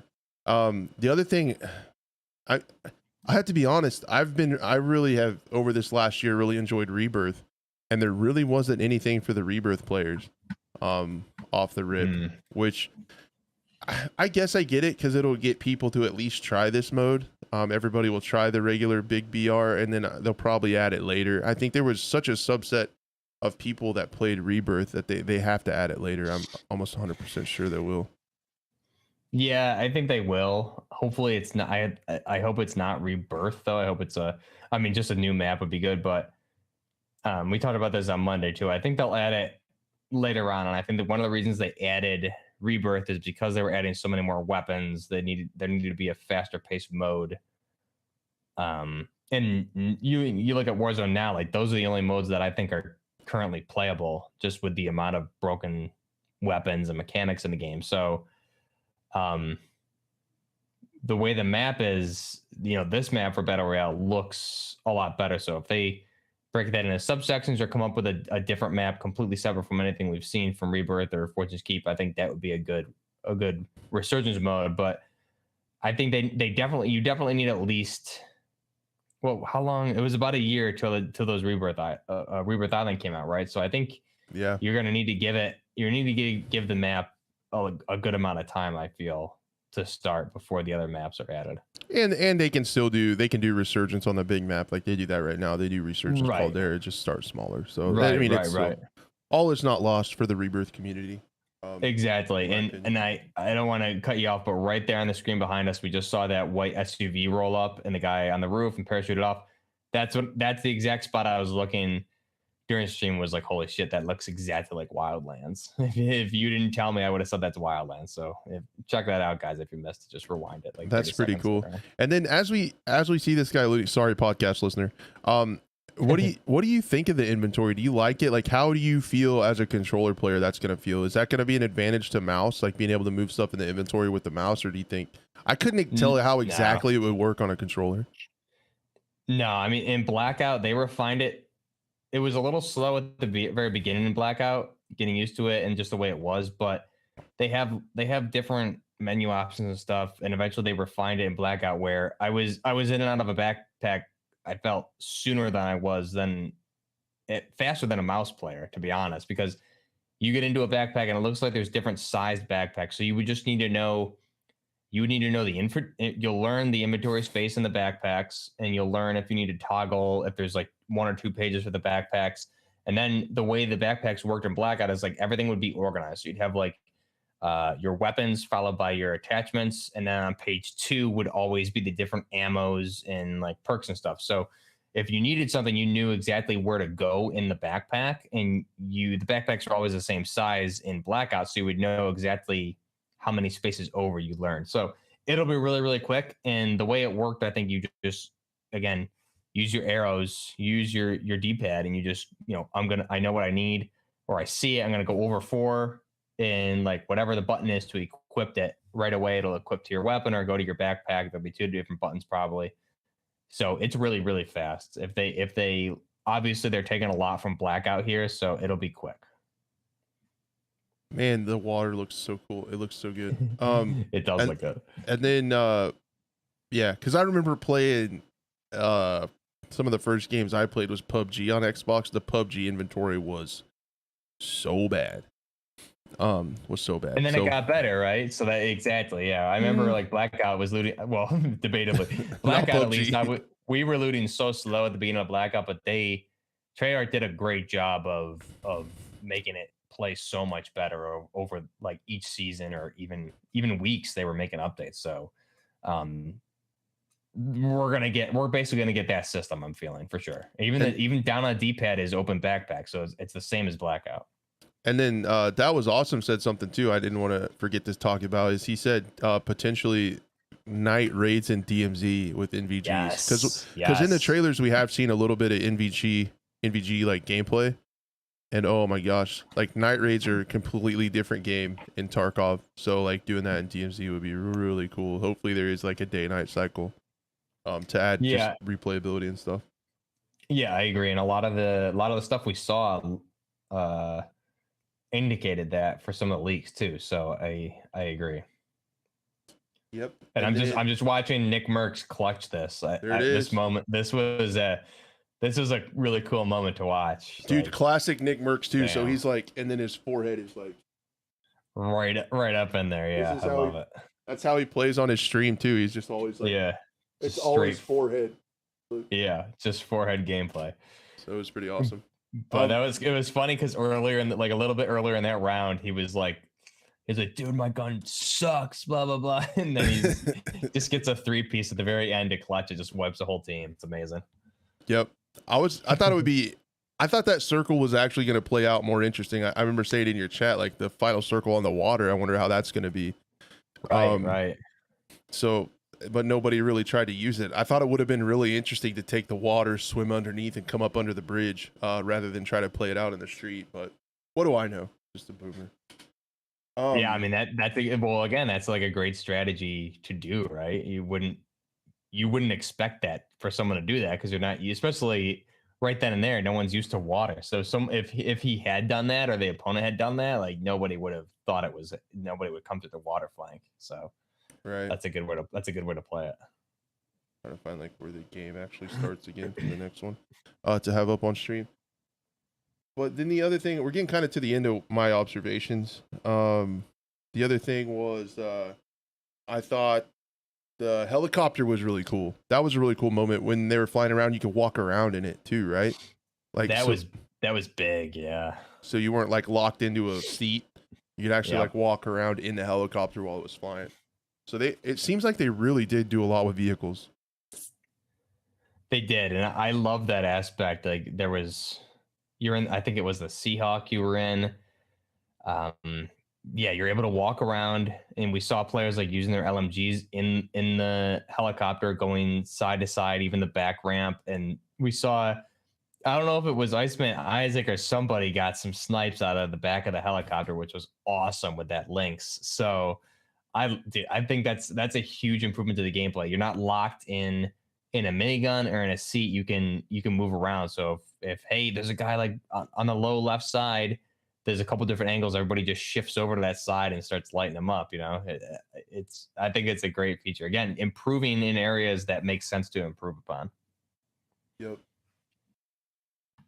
Yeah, they added on to stuff instead of like wiping it clean and starting over. And didn't we decide with the armor that it turned purple when you're full? Like there weren't like different types of armor. Yeah, it looked like from what I was seeing, you're blue when you're not full plates, but when you're full plates, you're purple. But I was watching a little bit of Swag's gameplay on the stream, and I saw him open a chest with what looked like it was looked like heavier armor with like shoulder coverage, and it reminded Oh, me of maybe. like reminded me of like level 3 armor from PUBG or Blackout. Maybe I just saw it incorrectly, but I thought that was cool. But that's not what that's not what the purple was. The purple was just full plates. Okay, I gotcha. Okay, I was trying to figure out like what that all meant. So that'll be interesting. Definitely a good indicator. Like if as soon as you hit them, it'll show purple or not, showing whether or not they had full plates. If they're blue right away, you know you can probably be a little bit more aggressive potentially because they're closer to death. So it's just good indicators for different types of gameplay. Okay. That makes sense. The other thing I saw, a little detail I thought was cool, was the lens distortion in the scopes. This is something that's one of those really cool immersive details with Tarkov. In Tarkov, allegedly, the lens distortion you see is the actual modeled the lens distortion from the actual optic. That's I don't awesome. know if there's that much detail in this game, but you definitely could see a little darkened edge from like the eye relief to the scope, and then you could also see like the lens distortion on the edges too. So I thought that was really cool, rather than just like a ring within it all looks the same. So I thought that was pretty cool. That is really neat. Again, adds more stuff to the gameplay for sure. I'm wondering if it's going to be dynamic based on like where you're looking in relation to the sun or not. And obviously, hopefully, it's like a little bit different on different optics. Like on some of those sniper scopes, are we going to see some of that? Like if I whatever reason, if there's like a 20 times, if I put it 20 times on, is there going to be lens distortion? I think that'd be cool. Agreed.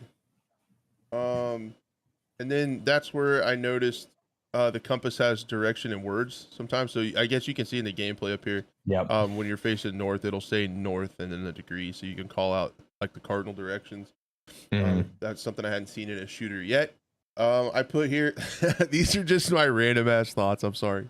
The next thing I put was like, I was sad that streaks are in ground war. I didn't notice that until later. I was sad that there's no DMZ details. And it looked like in a lot of the guns, like some of the streamers were having trouble with recoil. Like there was actual recoil in some of these like base variants, at least, which I like to see. Yeah, I really like the recoil, especially I saw it specifically in like the multiplayer. People were running M4s with like buffer tubes and no stocks, and it wasn't like crazy recoil, but I did notice there was a lot of horizontal bounce, which is good. It doesn't need to go straight up, but even if it's just visual, at least there's visual recoil, you know. So regardless whether or not it throws off your aim, it at least throws you off as a player. So that's something we haven't seen with Cold War or Vanguard at all. And yeah, like Raz is saying, can you explain to me like what was up with the reloads? I didn't notice like weird reloads. I noticed like the different kinds of them sometimes, but I didn't get the staged reload thing. How was that affecting gameplay? Could you tell? Yeah, so stage reloads is like what you see in Insurgency, and I think it's in Tarkov too. So like if you don't finish, you need to finish the reload animation instead of getting to a certain spot or canceling the reload and swapping to your pistol, and then you coming back. Like so if I cancel a reload animation, I switch to my pistol because there's a guy coming. When I bring out my primary, it's not reloaded. There's no mag in there if I took the mag out already. So I would need to put the magazine back in. So a lot of players were, okay, I'm reloading. Oh, I need to take out my sidearm and then switching back to their primary. And it's not, you're trying to like, because like if you were to cancel the reload, fast switch to your secondary and right back to your primary, that it cancels it. So your magazine's still in there and you can fire the remainder of your clip. But in this case, like you're automatically going into the reload animation. So definitely I saw a lot of people die to that. So you need to finish your reload animation. You need to be smart about like when you reload, and you can't cancel it by switching your primary and back immediately because it's going to make you do that animation. I wonder if there was a fast reload where you like YY and it dumps your mag and you lose that ammo and it does a fast reload like Tarkov and other I games? thought we talked about that in a couple episodes a while back, and some of the leaked stuff, like the quick reload, right? That we said, oh, that's like Tarkov or Sandstorm, where you just drop your magazine essentially. So I think from what we saw, what we read, at least, and I think it was one of Ralph's articles, yes, but I didn't see it today, and I'll test it tomorrow in the beta, but it may not be in multiplayer. It may not be in this version. We'll have to see. Maybe it's just something specific for DMZ, which is where the leaks. When Ralph leaked it, he said it sounded like it was more specifically DMZ. I'm answering an AR question in chat. You're fine. Yeah, but we're just seeing some of the vehicle gameplay here. Like I love the new vehicles too. Just to like get a little sidetracked off of reloads. The vehicles. I love that they brought in completely new vehicles. There's like nothing that's copy and pasted over. And if you look at, not to keep throwing Battlefield on the bus, but damn, they reused so many assets. I didn't really see any copy paste assets in this, specifically vehicles, which was good. But yeah, stage reloads, awesome. Definitely going to, again, slow down the pacing of the game a little bit, but not. It is going to slow it down a little bit, but not really, right? You just need to play a little smarter, which is the thing. It's not making it more realistic. It's not making it slower. It's just you need to play smarter. You can't mindlessly do things anymore. What was I going to ask? My brain, dude, I'm thinking of so many things. You know what I honestly just thought of? I should have used your green screen and put like a background from COD Next behind you, like you were there, like you're on location. I totally should. Can you mess with my green screen from your end? Because the way I'm hooked up now, I'm not hooked up to my capture, so I can't do anything. Yeah, so it comes into OBS for me just like a camera, so I can chroma key it out, and I could like put whatever back there. I should have done that. Nice. You get chroma key behind one of those streamers and just like paste that image there. Yeah, I should have done that. Yeah, they did invite Buff. They invited me. Yeah, he's there, guys. Big surprise. Buff's on location at COD Next. Shout out. Let's go. I did it. Damn it. Missed opportunity. That's okay. Next time. Yeah, we'll get him next time. The other thing I wanted to talk about that they showed at the very end, but I thought it was pretty crazy. Cloud-based chat channels. So you can set up chat channels with like your friends and talk to people like whenever, even not in game. So like almost like a fleshed out like community page for like your clan or whatever. I heard them talking about that. And I wasn't able to like listen completely to everything they were saying, but that sounds awesome. Yeah, it was actually really cool. So yeah, it's just like not to throw Battlefield under the bus. But they didn't even have like voice chat. They still don't have all chat. And then you have Call of Duty like putting in an entire like Discord type cloud-based chat service in the game. It's just like such a difference, man.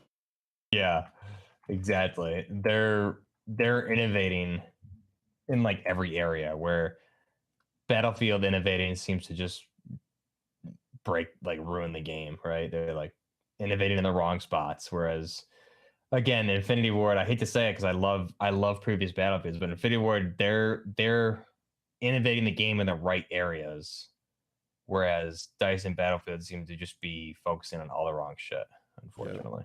Yeah. I put a poll on my YouTube stream, and actually 170 people voted. I asked if COD Next was a W or an L, and 86% of people called that an L. For gamers on the internet, I think that's a pretty high percentage. That's just 86 is like a good solid B. I would take that all day in college, man. Like B, shout out. Yeah. I agree. Right. B's and C's equal degrees, baby. That's right. So no, I was surprised. I knew there was going to be a lot of stuff, but just so many of the mechanics, I was surprised. I kind of half expected slide canceling to be in there. I kind of expected just a lot of mechanics to cater to that fast, twitchy G Fuel TikToker type of gameplay, and it was like they like slowed it way down, and it seems like it's gonna be something that I kind of like, you know? Yeah, and it doesn't. I want to like be careful where we say slow the gameplay down, because I know a lot of people hate that. Like, oh, you can't. It's not. Can't play. You suck then. But it's like, it's not slow, because like they're still running and moving very fast. Yeah, there's still tack sprint. There's borderline like quite a bit of like B hop, and people are doing like a double jump at the end. And they're it's still quick. It's still arcadey. Right. It's nowhere near like like a Tarkov or anything like that, or like CS:GO or Right. Valorant where you can't really sprint.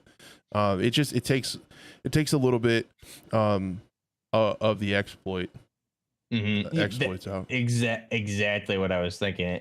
Because I would argue, like, you're even moving. It seems like your base movement speed might be even faster, but there's not any of the exploits, right? So that's the thing. I think people are gonna get caught up in, oh, there's no slide canceling, but I mean, they're still moving quick and stuff. It's not like we're playing Sandstorm with full armor and carriers on. Like, you're not moving slow by any means. It's just there's not the exploits there that are breaking cameras and stuff. It's which is good. I mean, there's a lot of focus on actual gunfights, but you can still move and get away. You can still. It's not like you can't slide. You can still slide, but you need to slide with a purpose. You need to die with a purpose. You can't exploit those things to win gunfights anymore, which is a good thing Yeah, in my and I opinion. think a lot of those exploiting type whatever movements that exploit the game also kind of mess with the netcode too, like those crazy movements and stuff. So maybe this will make Yeah, the netcode feel a little bit better.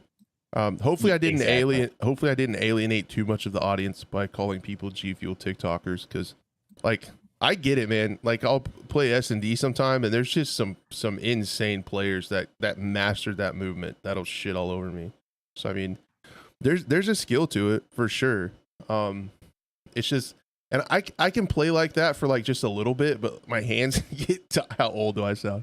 Like my hands get tired and I can't keep it up like that long. So like definitely a boomer thing. But yeah, sorry if I Yeah, offended you. but but I think it's good just because there was never really any of this slide canceling stuff till Modern Warfare 2019, right? I don't remember I mean, there was sliding ghosts, but you couldn't do it like you could. And then Black Ops 4, there was a sliding, but you couldn't.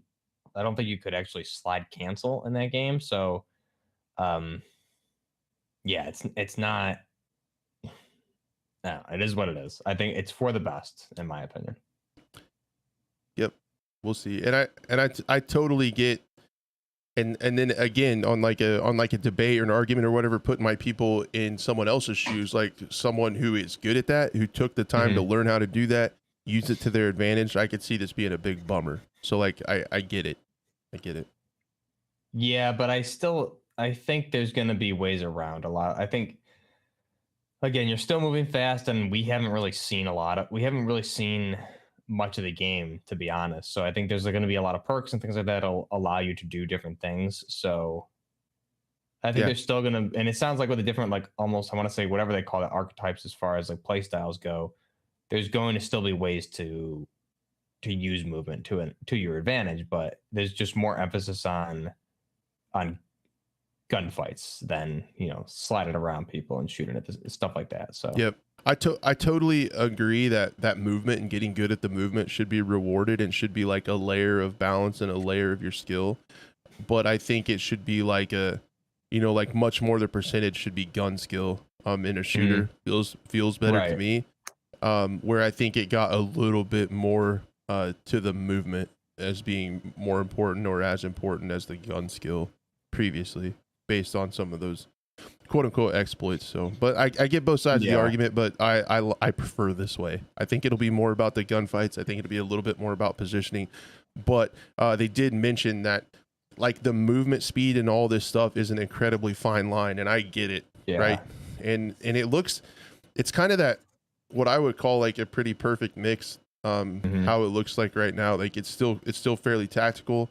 All the stuff is pretty grounded in reality as far as like cosmetics and stuff, but it's still an arcade game. You can still Right. do crazy stuff that soldiers like don't do in real life, like the bunny hopping and stuff, and the sliding is crazy still. But Right. it's like Reb says in the super chat, less netcode breaking moves like side canceling, because yeah, some of that stuff where they're moving so fast, and if you have like in Warzone, I think the servers were like 20 or 30 hertz was all, so a lot of those movements just don't come through server and then back to client side. Like again, thank you for the $5. I really appreciate that. Thank you. But yeah, I think they nerfed the distance that you like jump peak to around corners a little bit, but I saw some people getting some like jump like bee hopping a little bit, like getting a couple jumps together and still moving pretty fast. Yeah, I don't think movement's going to be an issue, to be honest. I just think, and I'm not against like the movement that was in Warzone or Modern Warfare 2019, but there's also like you can't tell me someone with 120 FOV doesn't have an advantage over someone with 80 FOV on console. So like it's easier to move, but also like I'm looking through a straw and you can see everything around you. So Yeah, but on obviously console the game movement's aims for easier. you. Nah, dude, get out of here. It does not. It doesn't do it. Mine doesn't work. How do I make it work? I need J God to come over and show me the settings because mine doesn't aim for shit. Did you see that clip that he did where the guy jumped off and his like it followed him? Yeah. But I don't know how. I've had that happen like in pregame lobbies once, like twice probably. But every time I'm in like gunfights, actually in game, like never does anything lock on or track anything. So That's always going to be how we rib each other, I think. yeah, I think so. You're a frame slut, so Yeah, I am. I mean, I'll take it. I'll wear that badge of pride. Somebody did post a clip of crazy aim assist already, but I bet it's just the same. I'm sure it's the same. I did see some crazy shit in third person though, but I mean, oh really? You know, like snapping it looked like it. There was an official clip that like the Call of Duty account posted. If you scroll down, there's like a quick third person, and like it looked like he tracked the dude up the stairs pretty heavily, but who knows? Who knows? I don't know. We have to really wait and reserve judgment until we get our hands on everything. True, but I honestly think like where you have like I get the FOV thing like that, and it sounds like that's coming to console this go around from what it looked like, so that's good. Yeah, all generations, which is good. So thank God. But I get that. I feel like since you have both sides arguing, like I always like bitch about aim assist, and then console players like bitch about like being able to use your arm to aim faster and like flick and stuff. Yeah. I think the fact that both people bitch about it at each other means it's fairly close to balance. Probably it's probably I agree. I really don't think there's that much of a difference. And now with the FOV issue out of the way, like everyone talks about aim assist. Like if aim assist were so good, all the PC players would be plugging in controllers, and they're not. So they kind of do. Some do. I mean, all the some pros do. Yeah, some definitely do. But like Dr. Disrespect plays on mouse and keyboard. Z-Laner, I think he's mouse and keyboard. Maybe like a lot of these guys who are PC and complain about it, like still play on mouse and keyboard. I think the only one I know that's like a consistent pro player that plays on mouse and key is Breadman. I know like Dracoda switched to controller, Isaac plays controller, Mercs plays controller, Z-Laner is controller. Well, a lot of these guys are also coming from consoles too. Like for me to make the switch to mouse and keyboard would just be you'd be gunning in like 4 or 5 days. You'd be fine. Yeah, maybe, but I mean, it's just so foreign to me at this point. I grew up on a PlayStation controller, so that's what's easier. So I don't know. I think mouse and keyboard players have honor, says Hyper. Hyper, don't even start with me, dude. Get out of here. You grew up on a controller too. I don't want to hear it. Yeah, I just think I think if it were that good, a lot like so many people complain about it, but they're on mouse and keyboard, and I've seen people post like if it's that big of a deal, then play on controller, and some people don't. Some people do, some people don't. But I'll be like the controller is just easier for me personally. Yeah, for me. I think with mouse and keyboard, I struggle more in like Warzone now, where it's a really long time to kill. You have to break the armor. Now there's 150 health because it's hard for me to make those like little tracks. And that with the slide canceling and stuff, it might be a little bit better. But in like gunfight and S&D and stuff, where it's only like a couple bullets, I do a lot better in core multiplayer with my mouse because I can acquire targets quick. But I have a hard time tracking like those micro movements sometimes. So that's like when I play Warzone, I'll always have like 4,200 damage and like 2 kills because I just like wound people and I can't track them to finish them off. So it's always like the same thing. Yeah, and it's I just posted in chat because Joe had a comment like sometimes it's better in 1v1 and stuff, and 1v2 it's harder. 1v3. I just remember in Blackout like the amount of times I'd be in gunfights in Blackout, and my aim assist would track onto somebody else while I'm in a gunfight and get me killed. Or it can That push you away too. Like if someone slides the rotation and you're meeting them. This happened yeah. really bad when Battlefield launched. If you watch SMK Gaming's video, it would push your controller like away when Yeah. Battlefield launched. Yeah, I do remember seeing those. But I just like for Modern Warfare in Warzone, like that has rarely happened to me. I swear to God, the aim assist only works once in a blue moon, and when it does, it's really not ever for my benefit. I would say honestly, if the aim assist tracks anything, it always gets me killed. So I never notice it tracking anything on my end, and I've played with all the different settings. I don't know, just maybe it's because I use goofy weapons with goofy optics that no one else uses, so I'm doing it wrong. But I don't know. How hyped are you for COD Mobile, Warzone Mobile? You just gonna be grinding it with those thumbs? I signed up before that Fergie dude did, so I mean I was the first to that dude was lying because Buff was the first to pre-register. Fergie boy got a couple of little commercials in there. He was a little, in my opinion, he was dead over the top. I don't know if you guys saw it, but he never heard of him before. But he was a little he was a mobile gamer. He was a little. I did see gosh, I'm like calling people out. This is bad. Something that made me laugh was like the Warzone mobile players had these like Razer Gaming like thumb condom things on. Did you see that? I did not. Like the duo that they kept talking to, they had like these little Razer like thumb covers. You know, like had the like mailman stuff, like the stuff the mail people wear. Oh, yeah, dude, like the person going through the documents to go through the papers or whatever. Oh wow, okay. Yeah, there were these little like Razer thumb covers, and I was like, these guys are serious about mobile gaming. Maybe it makes it so like it doesn't grease up your screen or something. I don't know, but yeah, potentially. Hey, if it works for a good reason, I'm for it. But maybe it would go better. Like it would like register better. Maybe. Can I pull these up, Razer? I've never really played. I played a little bit of COD Mobile just to goof around with like the weapons to see what the weapons were at one point. But oh no, I was bad at it. Oh no, I gotta try to find a good picture. Oh, here it is. Can I open?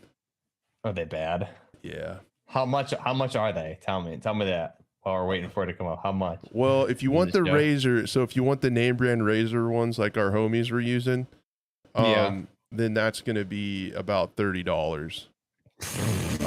If you want the Amazon, if you want the Jeff Bezos Amazon Basic Special, you're gonna be looking about $7.99. That's not too bad. So that's not bad. Here you go. Are you ready for this? I found it. You're gonna be buying these. You're gonna be mobile gaming thumb sleeving. There you are. I might have to. You can't play mobile games without it, to be honest. So, wow, those are like little thumb socks, huh? Yeah, I mean they look cozy, and I mean they would like if your thumbs ever get cold in the wintertime, hit them up. I mean, interesting, huh? On Amazon they got ones for your fingers too, so there's one on your finger and one on your thumb. And then and we should probably talk about something else before chat goes down the road that I think chat's about to go down. Do they sell those for yeah, no. Yeah. Interesting. Sky's the limit on innuendo jokes right there, but we'll just leave it at that. Yeah. Is Razer expanding to different areas by chance, or they're everywhere? I mean, it would make sense. I might get some just for texting. I mean, just so I can like precisely text like quickly. Yeah, I mean, my phone makes up words at this point that I'll like say you and it's like TOU autocorrect. So I mean, maybe I do need some for texting. Could be. Here you go. I got a better look. This dude's even playing your favorite game, Fortnite, with them. Could use those for my toes, someone said. Oh no. Valor says get like the different sizes and get 10 of them and put them on each toes. Yeah. Perfect. $10 a toe.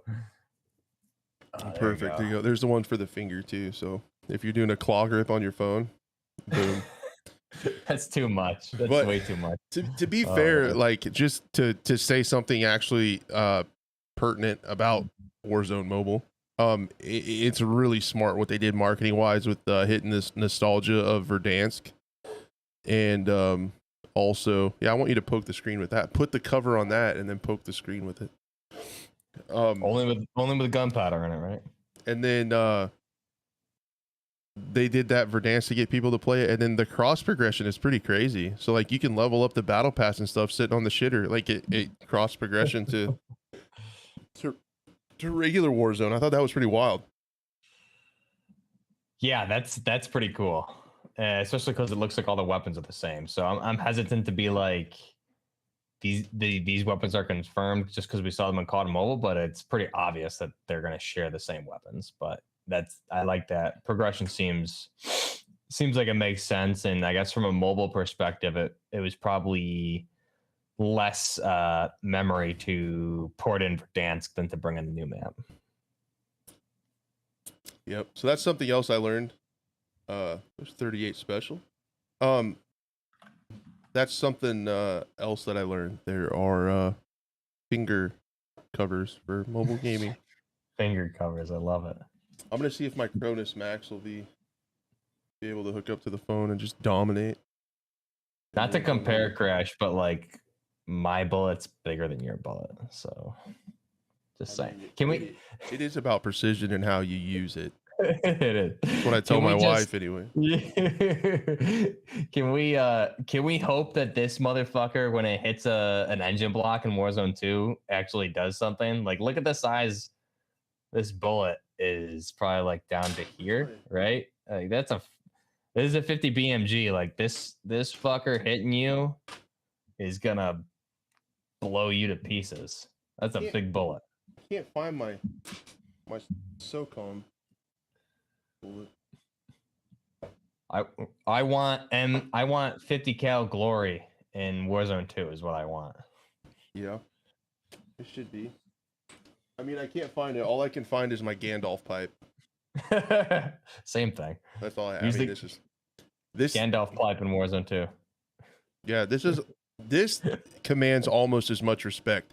If I have this Gandalf pipe and I point at you like this, you're gonna listen. Yeah. And then if I tell you that you shall not pass, that's it. Do you have a staff too? Do you have a staff to yell? Maybe, but it's magical. I can't bring it out on stream. Touche. Can't show everybody. Do you want to do chat Q&A, or are you scared after talking about finger pistols? Yeah, let's do chat Q&A. I'm ready. All right. Okay, guys. If anybody wants to put some questions or comments in chat, we'll try to get to most or all of them. If we miss them, sorry. You can potentially type them again. We'll try to get to them. There are a lot of new folks here tonight. I really, really appreciate it. This was fun. Thanks to Buff. I know, dude, you got like super busy, like tons of stuff going on. I appreciate you taking the time to do the show because it was a lot of fun. Yeah, no, I love doing this, and I love talking. It's good to talk about Modern Warfare again. The days for the near future, at least, the days of me complaining about Warzone meta are over. So, yep. Thankfully, I just wanted to. It's just nice to talk about a game again that has potential. You know, I haven't really known what to talk about on my channel very much, so it's cool. Yeah, and you said it. There's a lot of potential, which is that's what makes it exciting, right? And Chase says Buff is going to be using the links to annihilate engine blocks in Warzone 2. You're damn right I am, Chase.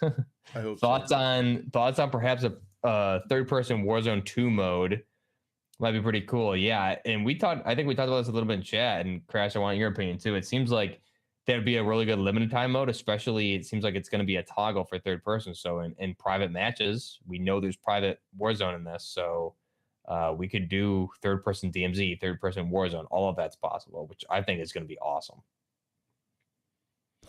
No, I honestly think that they'll do that. It makes sense. There is a subset of people that enjoys third person. A lot of BRs started that way, so yep, I think so.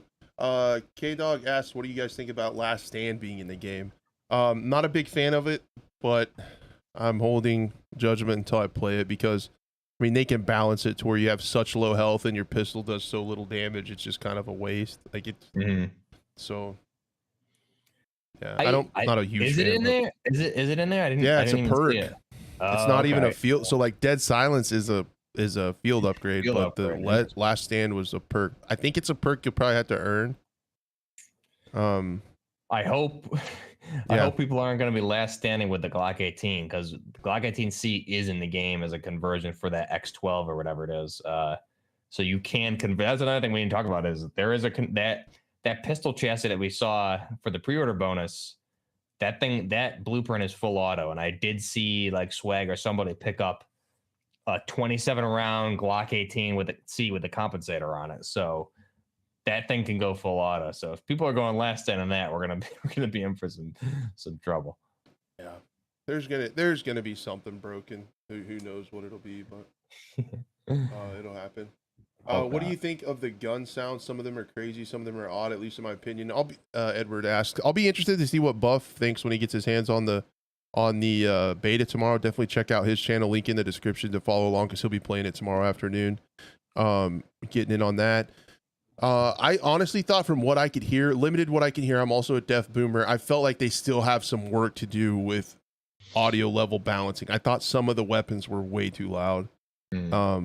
But the audio itself was good quality. Like the weapon sounded like realistic, but I still think they have some audio like mixing and leveling to do. That was my opinion. Yeah. Yeah. Okay. I think. Sorry, I was reading chat. What was the question again? The audio. Oh, okay. The gun audio. Yeah. So, I mean, I didn't really listen to much of the sounds too much, just because I had like the stream lower, and they had it lower on the stream on the COD stream, so the audio of them talking was there. So I did raise it up in some other streams to hear it, like the Scar I wanted to hear and stuff.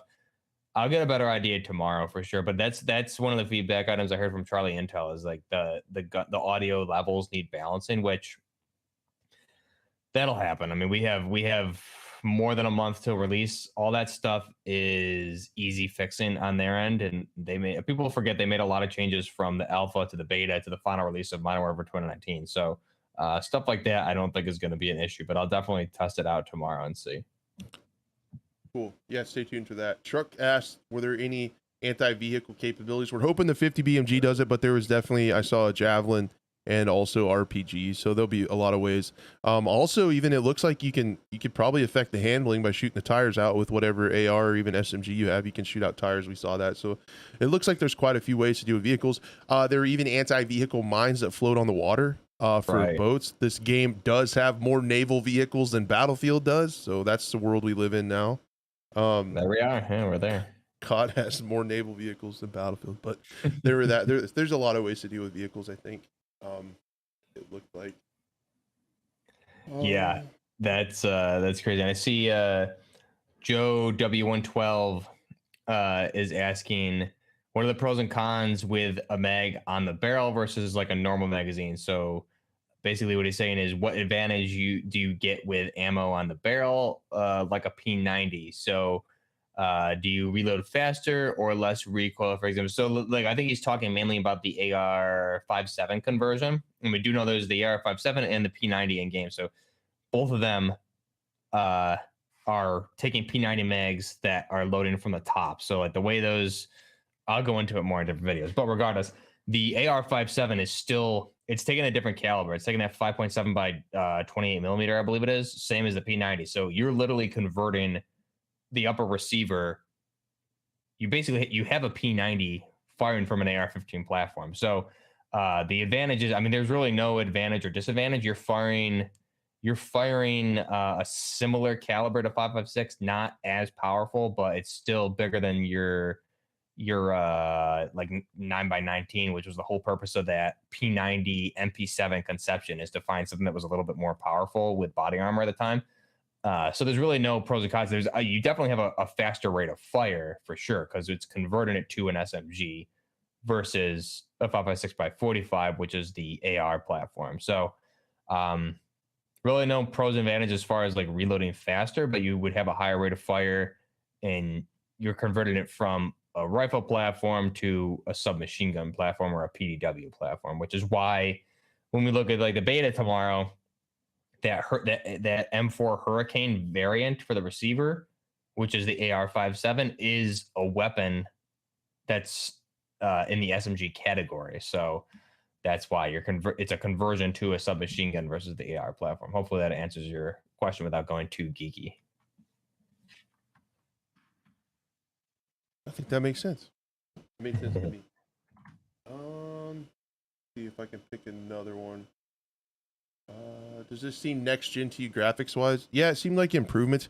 It was really hard to tell because some of the streamers like stream settings weren't very good, and it was getting like double compressed. But that was the problem, especially from the main Call of Duty channel. Things were just very blurry when I was watching because it's like going from the streamer through the Call of Duty to us through YouTube twice. It's just like a lot. Yeah, so honestly for me it was really hard to tell graphics wise. That'll be a question for Buff tomorrow afternoon for sure to see how it looks. I mean, if you guys go to like any of the guys, some of those channels have like they uploaded like actual just Warzone games, like gameplay and stuff like that. That's out, wasn't from the stream, so it's in higher quality. That stuff looked good. And the one thing I noticed specifically with like the Warzone gameplay is one of my biggest problems later on in Warzone, I would say into the Cold War era, was it was hard to see. Like gas, just the light and everything was really weird. It made it difficult to see people. So I'd say everything definitely looked next gen, and everything looked very crisp. It was easy to see. Even that game that Nick Merckx won, where he killed that dude, like that guy they were both in the gas, and you could see him very easily too. So I think visibility, the textures, huge differences in textures, the environment, lighting, everything looked like a huge win. There was a point in regular Warzone when Raven took over for Cold War part of the map, Verdansk 84, where like it was just dark and I couldn't see anything. So everything looks perfect to me. And yeah, I thought the graphics were like heavily improved over Modern Warfare 2019 and even obviously Warzone. I'm gonna wait to comment until I get to play it. Since I don't have a PlayStation, it's gonna be an entire extra week. So, cool. Sorry. Microsoft's trying to save me though. They're gonna get the deal done. Then I won't get any Call of Duty. yeah, potentially. There was something else. Earth Teddy asked, "What do you think about the M4A1 attachments and stuff?" I thought they were pretty comprehensive. From just what I glanced at. For what is it? The attachments? Yeah, just he asked overall about like M4A1 attachments. I think there was a pretty good variety. There was a lot of variety. Anything missing? A lot of things were locked, but I noticed specifically with like the laser attachment, there was like 8 different lasers that you could put on, which was awesome. So more variety. And I also noticed it looked like the attachments might be broken up to different magnifications. We'll have to see, but I mean, there's definitely different magnifications per platform, and everything's interchangeable for platforms. So it looked like there was way more attachments, like grips, a lot more grips, a lot more stuff overall. So again, the gunsmith is just, it seems like they're tripling or quadrupling the amount of stuff you can do with the gunsmith as far as possible attachments and I guess conversions, amalgamations, everything. Agreed. Yeah, shout out Waltons for sure. Shout out Daniel for being a podcast listener. That's pretty wild. Yeah, there we go. Love Waltons. Some streamers thought that footstep audio was very loud and precise, potentially good for Warzone, but bad for multiplayer.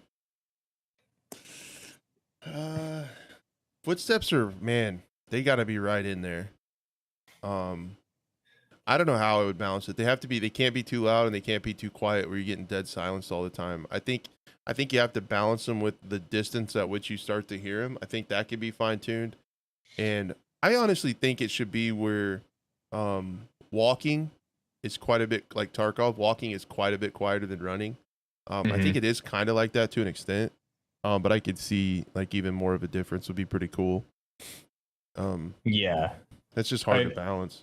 I really couldn't tell from the streaming, so we'll have to see what it looks like tomorrow. But I think like for Warzone and DMZ, it's good. But um, yeah, I'll find out more how it is in multiplayer tomorrow. You definitely need to be able to know when someone's coming in at least a direction. So we'll Do I see. That's always a tough thing to balance. do I think the flashlights will actually work? Oh man, I'm torn on that. I don't know. It would be really cool to see it like Tarkov, where you could go into a night DMZ raid and you could decide if you want to go flashlights or if you want to go NVGs. It'd be really cool. I I doubt it, but I don't know. I'm really curious, like I was just saying, with the amount of like laser attachments, if they're gonna pull up Battlefield 4 and have like laser light combos, or just I didn't see what the flashlights really looked like on the weapons, but if there is like a laser light combo, because in Battlefield 4 you would just toggle, you'd have your laser light was the attachment, and you would like toggle the up arrow for the laser or for the light. So I would use the light in certain situations and blind people to some degree, and the laser in other situations. So if they do something like that, I think that would be, again, makes you like think more for gameplay. And what situations am I going to use the flashlight versus the laser, right? And I'm gonna let you take the next question. I'm gonna pop out for 2 seconds. I'll be right back. Sure.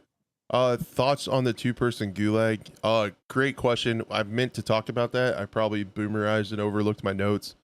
Man, at first thought, like my first thought is I don't really like it. I don't like to have to rely on a rando to win my Gulag, but at the same time, I'm okay. I get it being like a little lopsided and a little bit to chance because technically you've already died, right? So like in a lot of battle royales or in like Tarkov, you're done. Like you're out of there. So the Gulag is like a second chance that's like doesn't technically have to be in the game.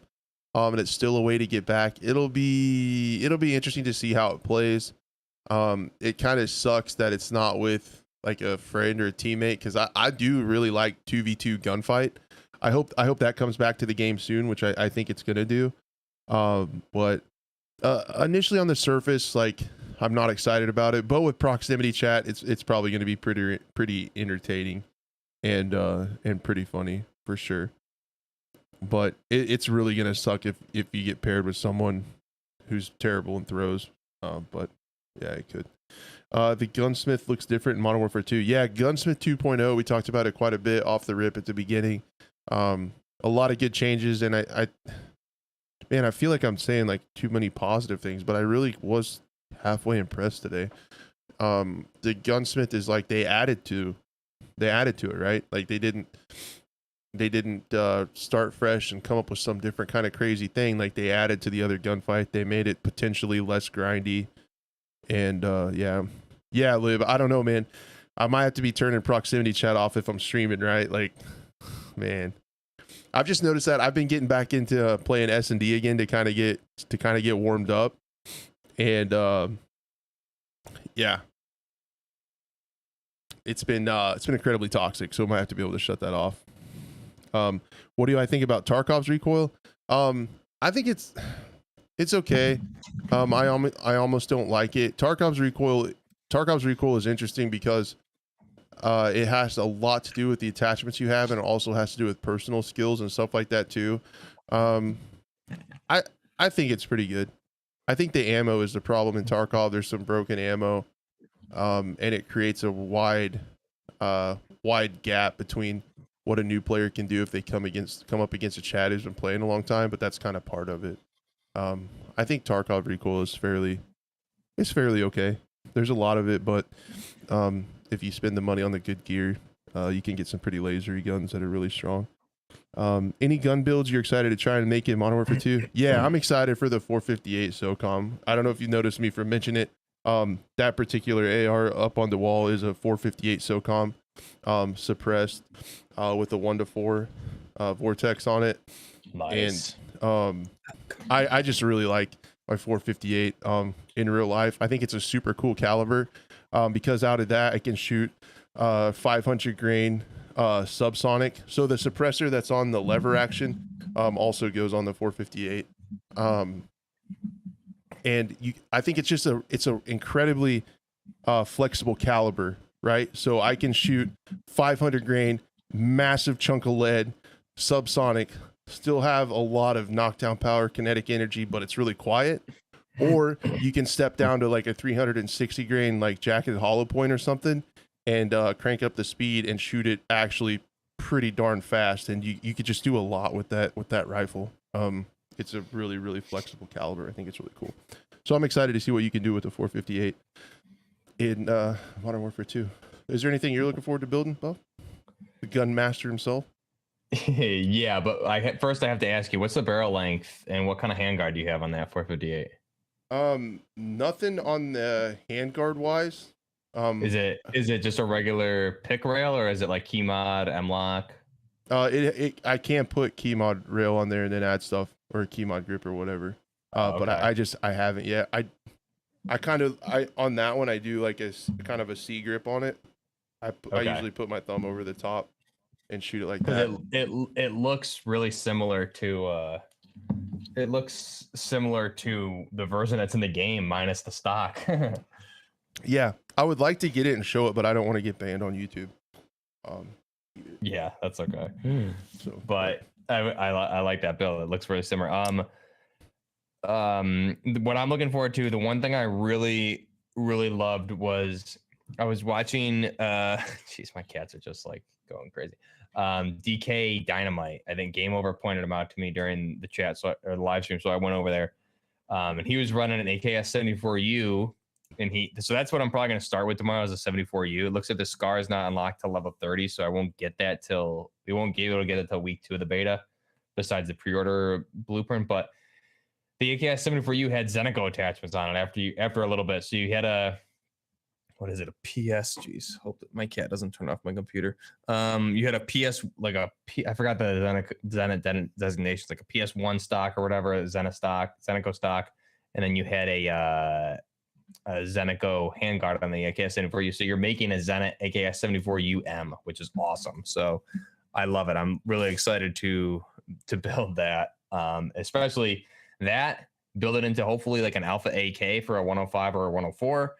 And then I'm really excited to turn the SCAR L to a SCAR H, because I think that's going to be awesome, because we saw the SCAR L in some gameplay today. DK Dynamite was using it. You saw the blueprint that you get for pre-ordering, but obviously with the platforms, you're going to be able to convert that to the 7.62x51. So that thing's going to go to a SCAR Heavy, probably a Mark 20 SSR,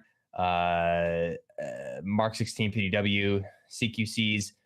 So possibilities. I'm really pumped for the AK platform, and the SCAR platform I think is going to be awesome. And hopefully we get a PKP in there so we can make a Pecheneg bullpup, would be also really, really cool. There's going to be a lot of stuff. You're going to be busy. Yeah, I am going to be really busy. Going to be very busy. I gotta stagger everything out though. Part of me wants to be like, here's everything all at once, but then I won't have any content for 2 years. So I gotta pump the brakes and just do one conversion video a day like I was doing. Don't get out of hand. Yeah. You think vault weapons are going to cost more than normal bundles? It seems like vault weapons are like very rare though, apparently is what Joel Emsley is saying. So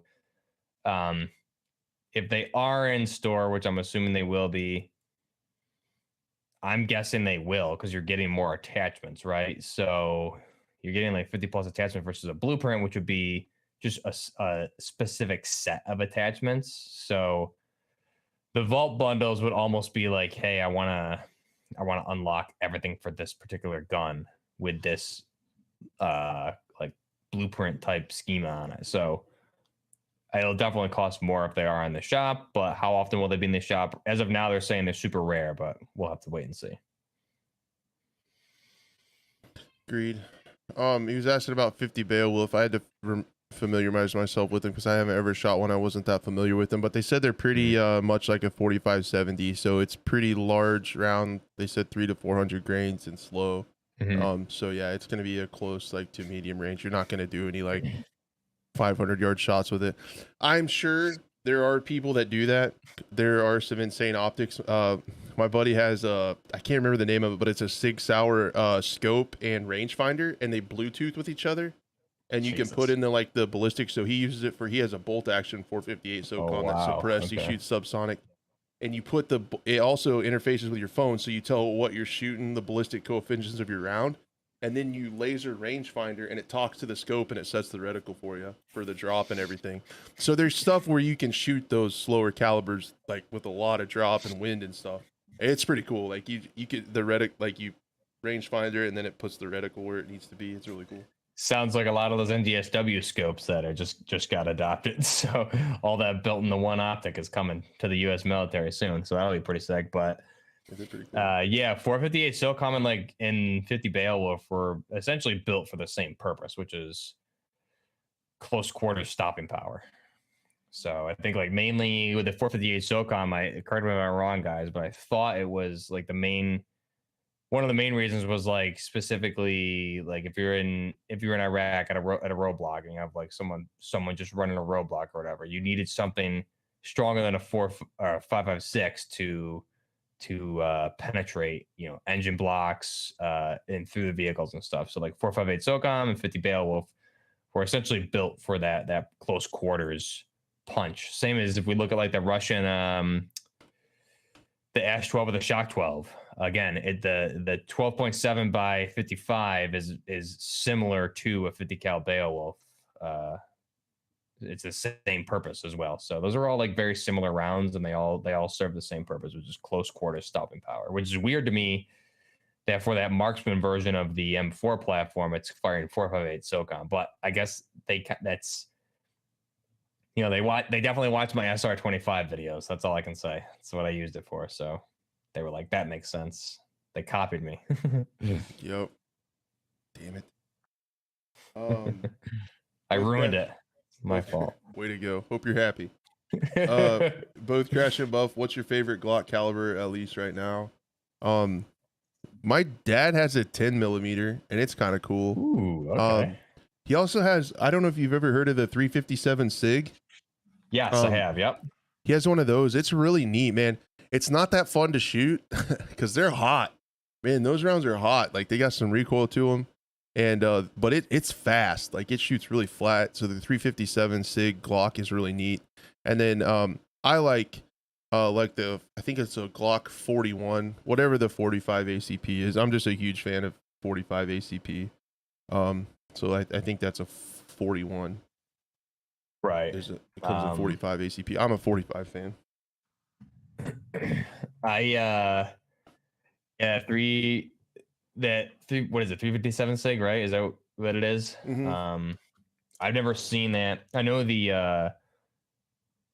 MPX takes that as a good version too, which is going to be interesting to see if they bring that into the game. But I'd say I love 45 ACP, but I also like, I'm a sucker for a Glock 18C in 9mm. So it's hard if I had to choose one, I would say caliber wise 45 ACP. If I say Glock variant with caliber, it'd be 18C with a 9mm. So yeah, and probably the funnest to shoot is I like the 17L, the really long slide. I like that longer barrel for a longer sighting plane. It just feels, I don't know, it just feels better to me. So the 17L, and then there's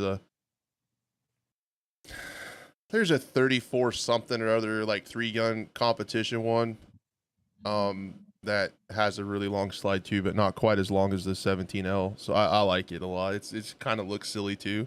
But I had some friends that were really into 3-gun in college, and I shot a few 3-guns with them, and my roommate let me borrow his 17L for that all the time, and I just liked it a lot. That's awesome. Yeah, I'm sure it shoots flatter too. So it's just, yeah, I don't know. I'm the same way with my shotguns too. Like my target shotguns, I just like really long barrels. I feel like they swing smoother, and I don't know. I just like that longer sighting plane, and I like the extra weight, smooth. Speaking of, I don't know why this is what popped in my head, but you said the longer barrel, like flatter shooting. I'm really hoping for the M4 we get an LVOA conversion. Would be, I don't know, like my wet dream for an LVOA would be like with the zip ties and everything. So Speaking of LVOA, I got a little member of the community. I got a nice little line for a $1,600 one. So that may be my Christmas present for myself as a LVOA. So you guys might see a range video for that. But that'd be sick if we can get a conversion for that for sure. And 17 now would be cool. I'm sure they'll have a long slide in the game, and I really am curious to see what we do with this chassis system for these pistols. Looks really interesting because that blueprint version is an 18C with the chassis system, so it's going to be full auto but much more accurate too, which is crazy. Yeah, it'll be cool to see what they do with 1911s too. That's above my bourbon collection. That's my Wilson Combat 1911. And nice. It's a cool one too because it's like the normal like standard slim frame, but it has a double stack mag. Okay. So it's pretty interesting. I never see that in games either. Instead of 8, it holds 11, which is pretty cool without a bigger footprint. Is it 12 with one in the chamber then, right? No, it's 10 with one. Oh, okay. Got it. But it's still like the same overall size, but it's got like double stacked fat mags instead of just the little 7-rounder or whatever. But yeah, that's cool. It's 10. Yeah, I'm curious. So there's going to be a 1911 in the game. Oh yeah, is, so. That'd be cool to see what they do with it though. Yeah. But yeah, would you guys think about doing Spec Ops playthrough since it's 2-player? I'd be down. That'd be fun. 100%. I think that'd be awesome. We like swap off different levels. Because it sounds like, I don't know if they said every level is gonna be like this, but like someone's gonna be on air support, someone else is gonna be on the ground. So there's more of like a coordination element to it. You know, if I'm pushing up or you're pushing up, I need to probably clear out some threats so you can focus on the target. So it'd be cool if like some of those Spec Ops, I'm assuming, kind of brings me back to reminds me of like Battlefield 3 co-op a little bit, but I'm just thinking one of them would be like a hostage rescue. So like maybe you're going in and need to rescue the hostage from like this building, and it's maybe I'm overhead in the AC-130 or something, and need to clear out once you get in there. Reinforcements need to like clear them out for the extraction. Stuff like that would be really cool. So agreed. I'm definitely down. I said we do it. Yeah, it'd be fun. I have to play with a friend to make that stuff fun for me if it's not multiplayer, and I think that'd be pretty fun. Special episode of the Scope right there. There you go. Daniel asked a good question. I missed it earlier. I apologize. Are attachments lootable and swappable in Warzone 2.0? They weren't. Were they? The only way to get attachments was to buy them? It looked like the only way was they'd be equipped on certain versions of the gun, same like we saw in current Warzone. But yeah, it looked like to buy them. You could buy weapons at the buy station, and you could upgrade them with attachments, but I didn't see anybody do it. So I don't know if it was just like, I'm going to upgrade the gun and you don't know what you're going to get, or if you choose what you're going to get. I would assume it's like, I'm going to upgrade it to the next tier of lootable item, right? Because otherwise you're goofing around trying to buy all the attachments. You'd be there too long. So I think that's how it is. You're not like looting attachments. It didn't look like from what we saw. Didn't think so either. What do you think we'll get, like a tiny Glock 26? Not sure. I mean, they haven't shown any like pistol progression trees, have they? So like, or flowchart or whatever the fuck timeline. It's on the screen. Look at it. Yeah. So I mean, with the Glock platform, like you can change out so much stuff. Everything, yeah. So there should be a ton. I wouldn't put it past them to have a compact version that like ADS is really fast or something. Yeah, I think the possibilities for that Glock and the pistols are crazy. I did like an all Glock builds video early on in Modern Warfare's life cycle, and I think I had like 13 to 15 different builds there. And then in this one, we can actually convert it to. We know there's going to be full auto, so there's going to be a lot. It's going to be good. You're going to be able to do a lot. So. Yeah, I think that's probably a show. Don't you think? You probably had a long day, huh? Yeah, probably best we stop. All my cats here like staring at me, and I'm pretty sure that they're about to turn off my power strip because they want food. So, but yeah, it was. They're becoming self-aware. Oh no. Yeah, they are. No more streaming, Dad. But yeah, no. I overall thoughts. I loved everything I saw. I didn't see anything that I was like upset about. I'm going to be streaming the beta tomorrow. Obviously, I'll probably go live same time, like 12:30, closer to 1, because that's when it will go live.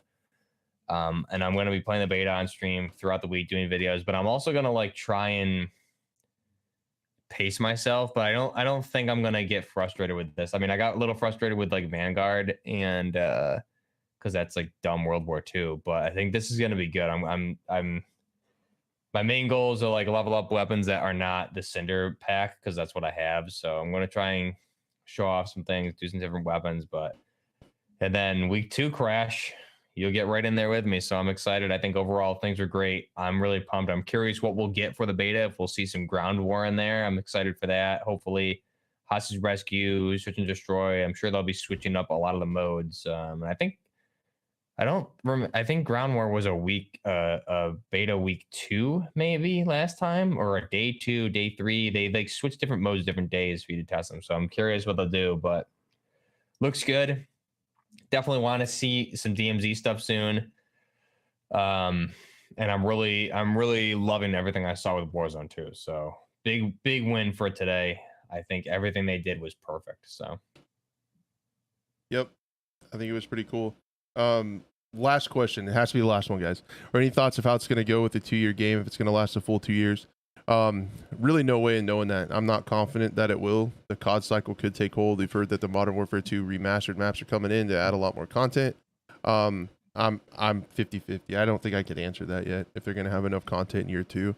I would expect they have a lot planned. They mentioned in the earnings call that they do have premium content for next year. So there's something planned. It will probably be good. But I can't say for sure, personally. Can't go on record yet. Yeah, I'm hoping they like do additional campaign missions and stuff eventually as part of the premium content. Things like that would be really cool. Add more spec ops, add new there needs to be like things that are gonna I guess keep the longevity of the game's life cycle going, and a lot of that is cooperative type gameplay where you can get in there and have that replayability with friends, and not only offline modes but online modes. So I think it'll be okay, but again, it really depends on how soon they start rolling Infinity off for their next title. That we know they're not doing another Modern Warfare, but are they doing another Ghost? We don't know what they're doing yet. So I think where the original game started going downhill is when Infinity Ward started rolling off to Modern Warfare 2, is where we saw the quality of everything dip. So we'll see. I think premium content's coming. It sounds like it's definitely going to be a 2-year cycle no matter what. So whether it's good or bad, we'll have to wait and see. Cool. Yep, we'll all be tuning in to Buff's stream tomorrow, and then I should get my hands on it next week. Hopefully Buff and I can game together. That'd be pretty fun. I probably am tonight. I don't know if anybody's on. I'll probably play some games here in a little bit back over just on my Twitch channel. If anybody wants to hop in, I'll probably be playing a little bit of something. I have no idea what. Buff, if you're bored, let's play Gunfight. But we'll see. Yeah, you're probably tired, man. Everyone else, thank you guys so much for being here. On your way out, drop a like, sub, follow, whatever's free. We appreciate us. It's free for you, but really helps us out. It means a lot to us. Everyone just being here means a lot. Great viewership tonight. Yeah, the future could potentially be bright for everybody. All the content creators and stuff on this game. I just appreciate, I just appreciate the shit out of people showing up and talking and hanging out with us and talking first person shooter video games. It's a lot of fun. I look forward to this every week. It was a treat to do 2 episodes this week, and the questions were great. You guys were great. Put the VOD of this edited down a little bit over on the Scope channel. I should be able to get the audio up like first thing in the morning. Yeah, I think that's all I had. Thank you guys so much. My dream came through. Jesus Christ.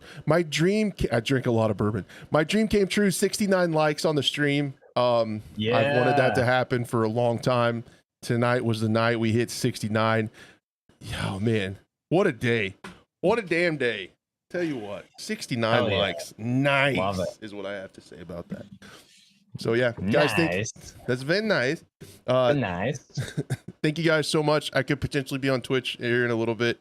Other than that, we'll see you guys hopefully next Monday. We have a few things to talk about next week. I know Road to Vostok's demo is coming up. love to talk about that. Some more stuff's coming out with Big Fry's FPS shooter, and maybe we'll hear something between now and then about COD. We'll definitely get Buff's reaction from a weekend with the beta on Monday. So it sounds like we'll have plenty of stuff to talk about next Monday. Would love to have you guys back, and we'll do it up.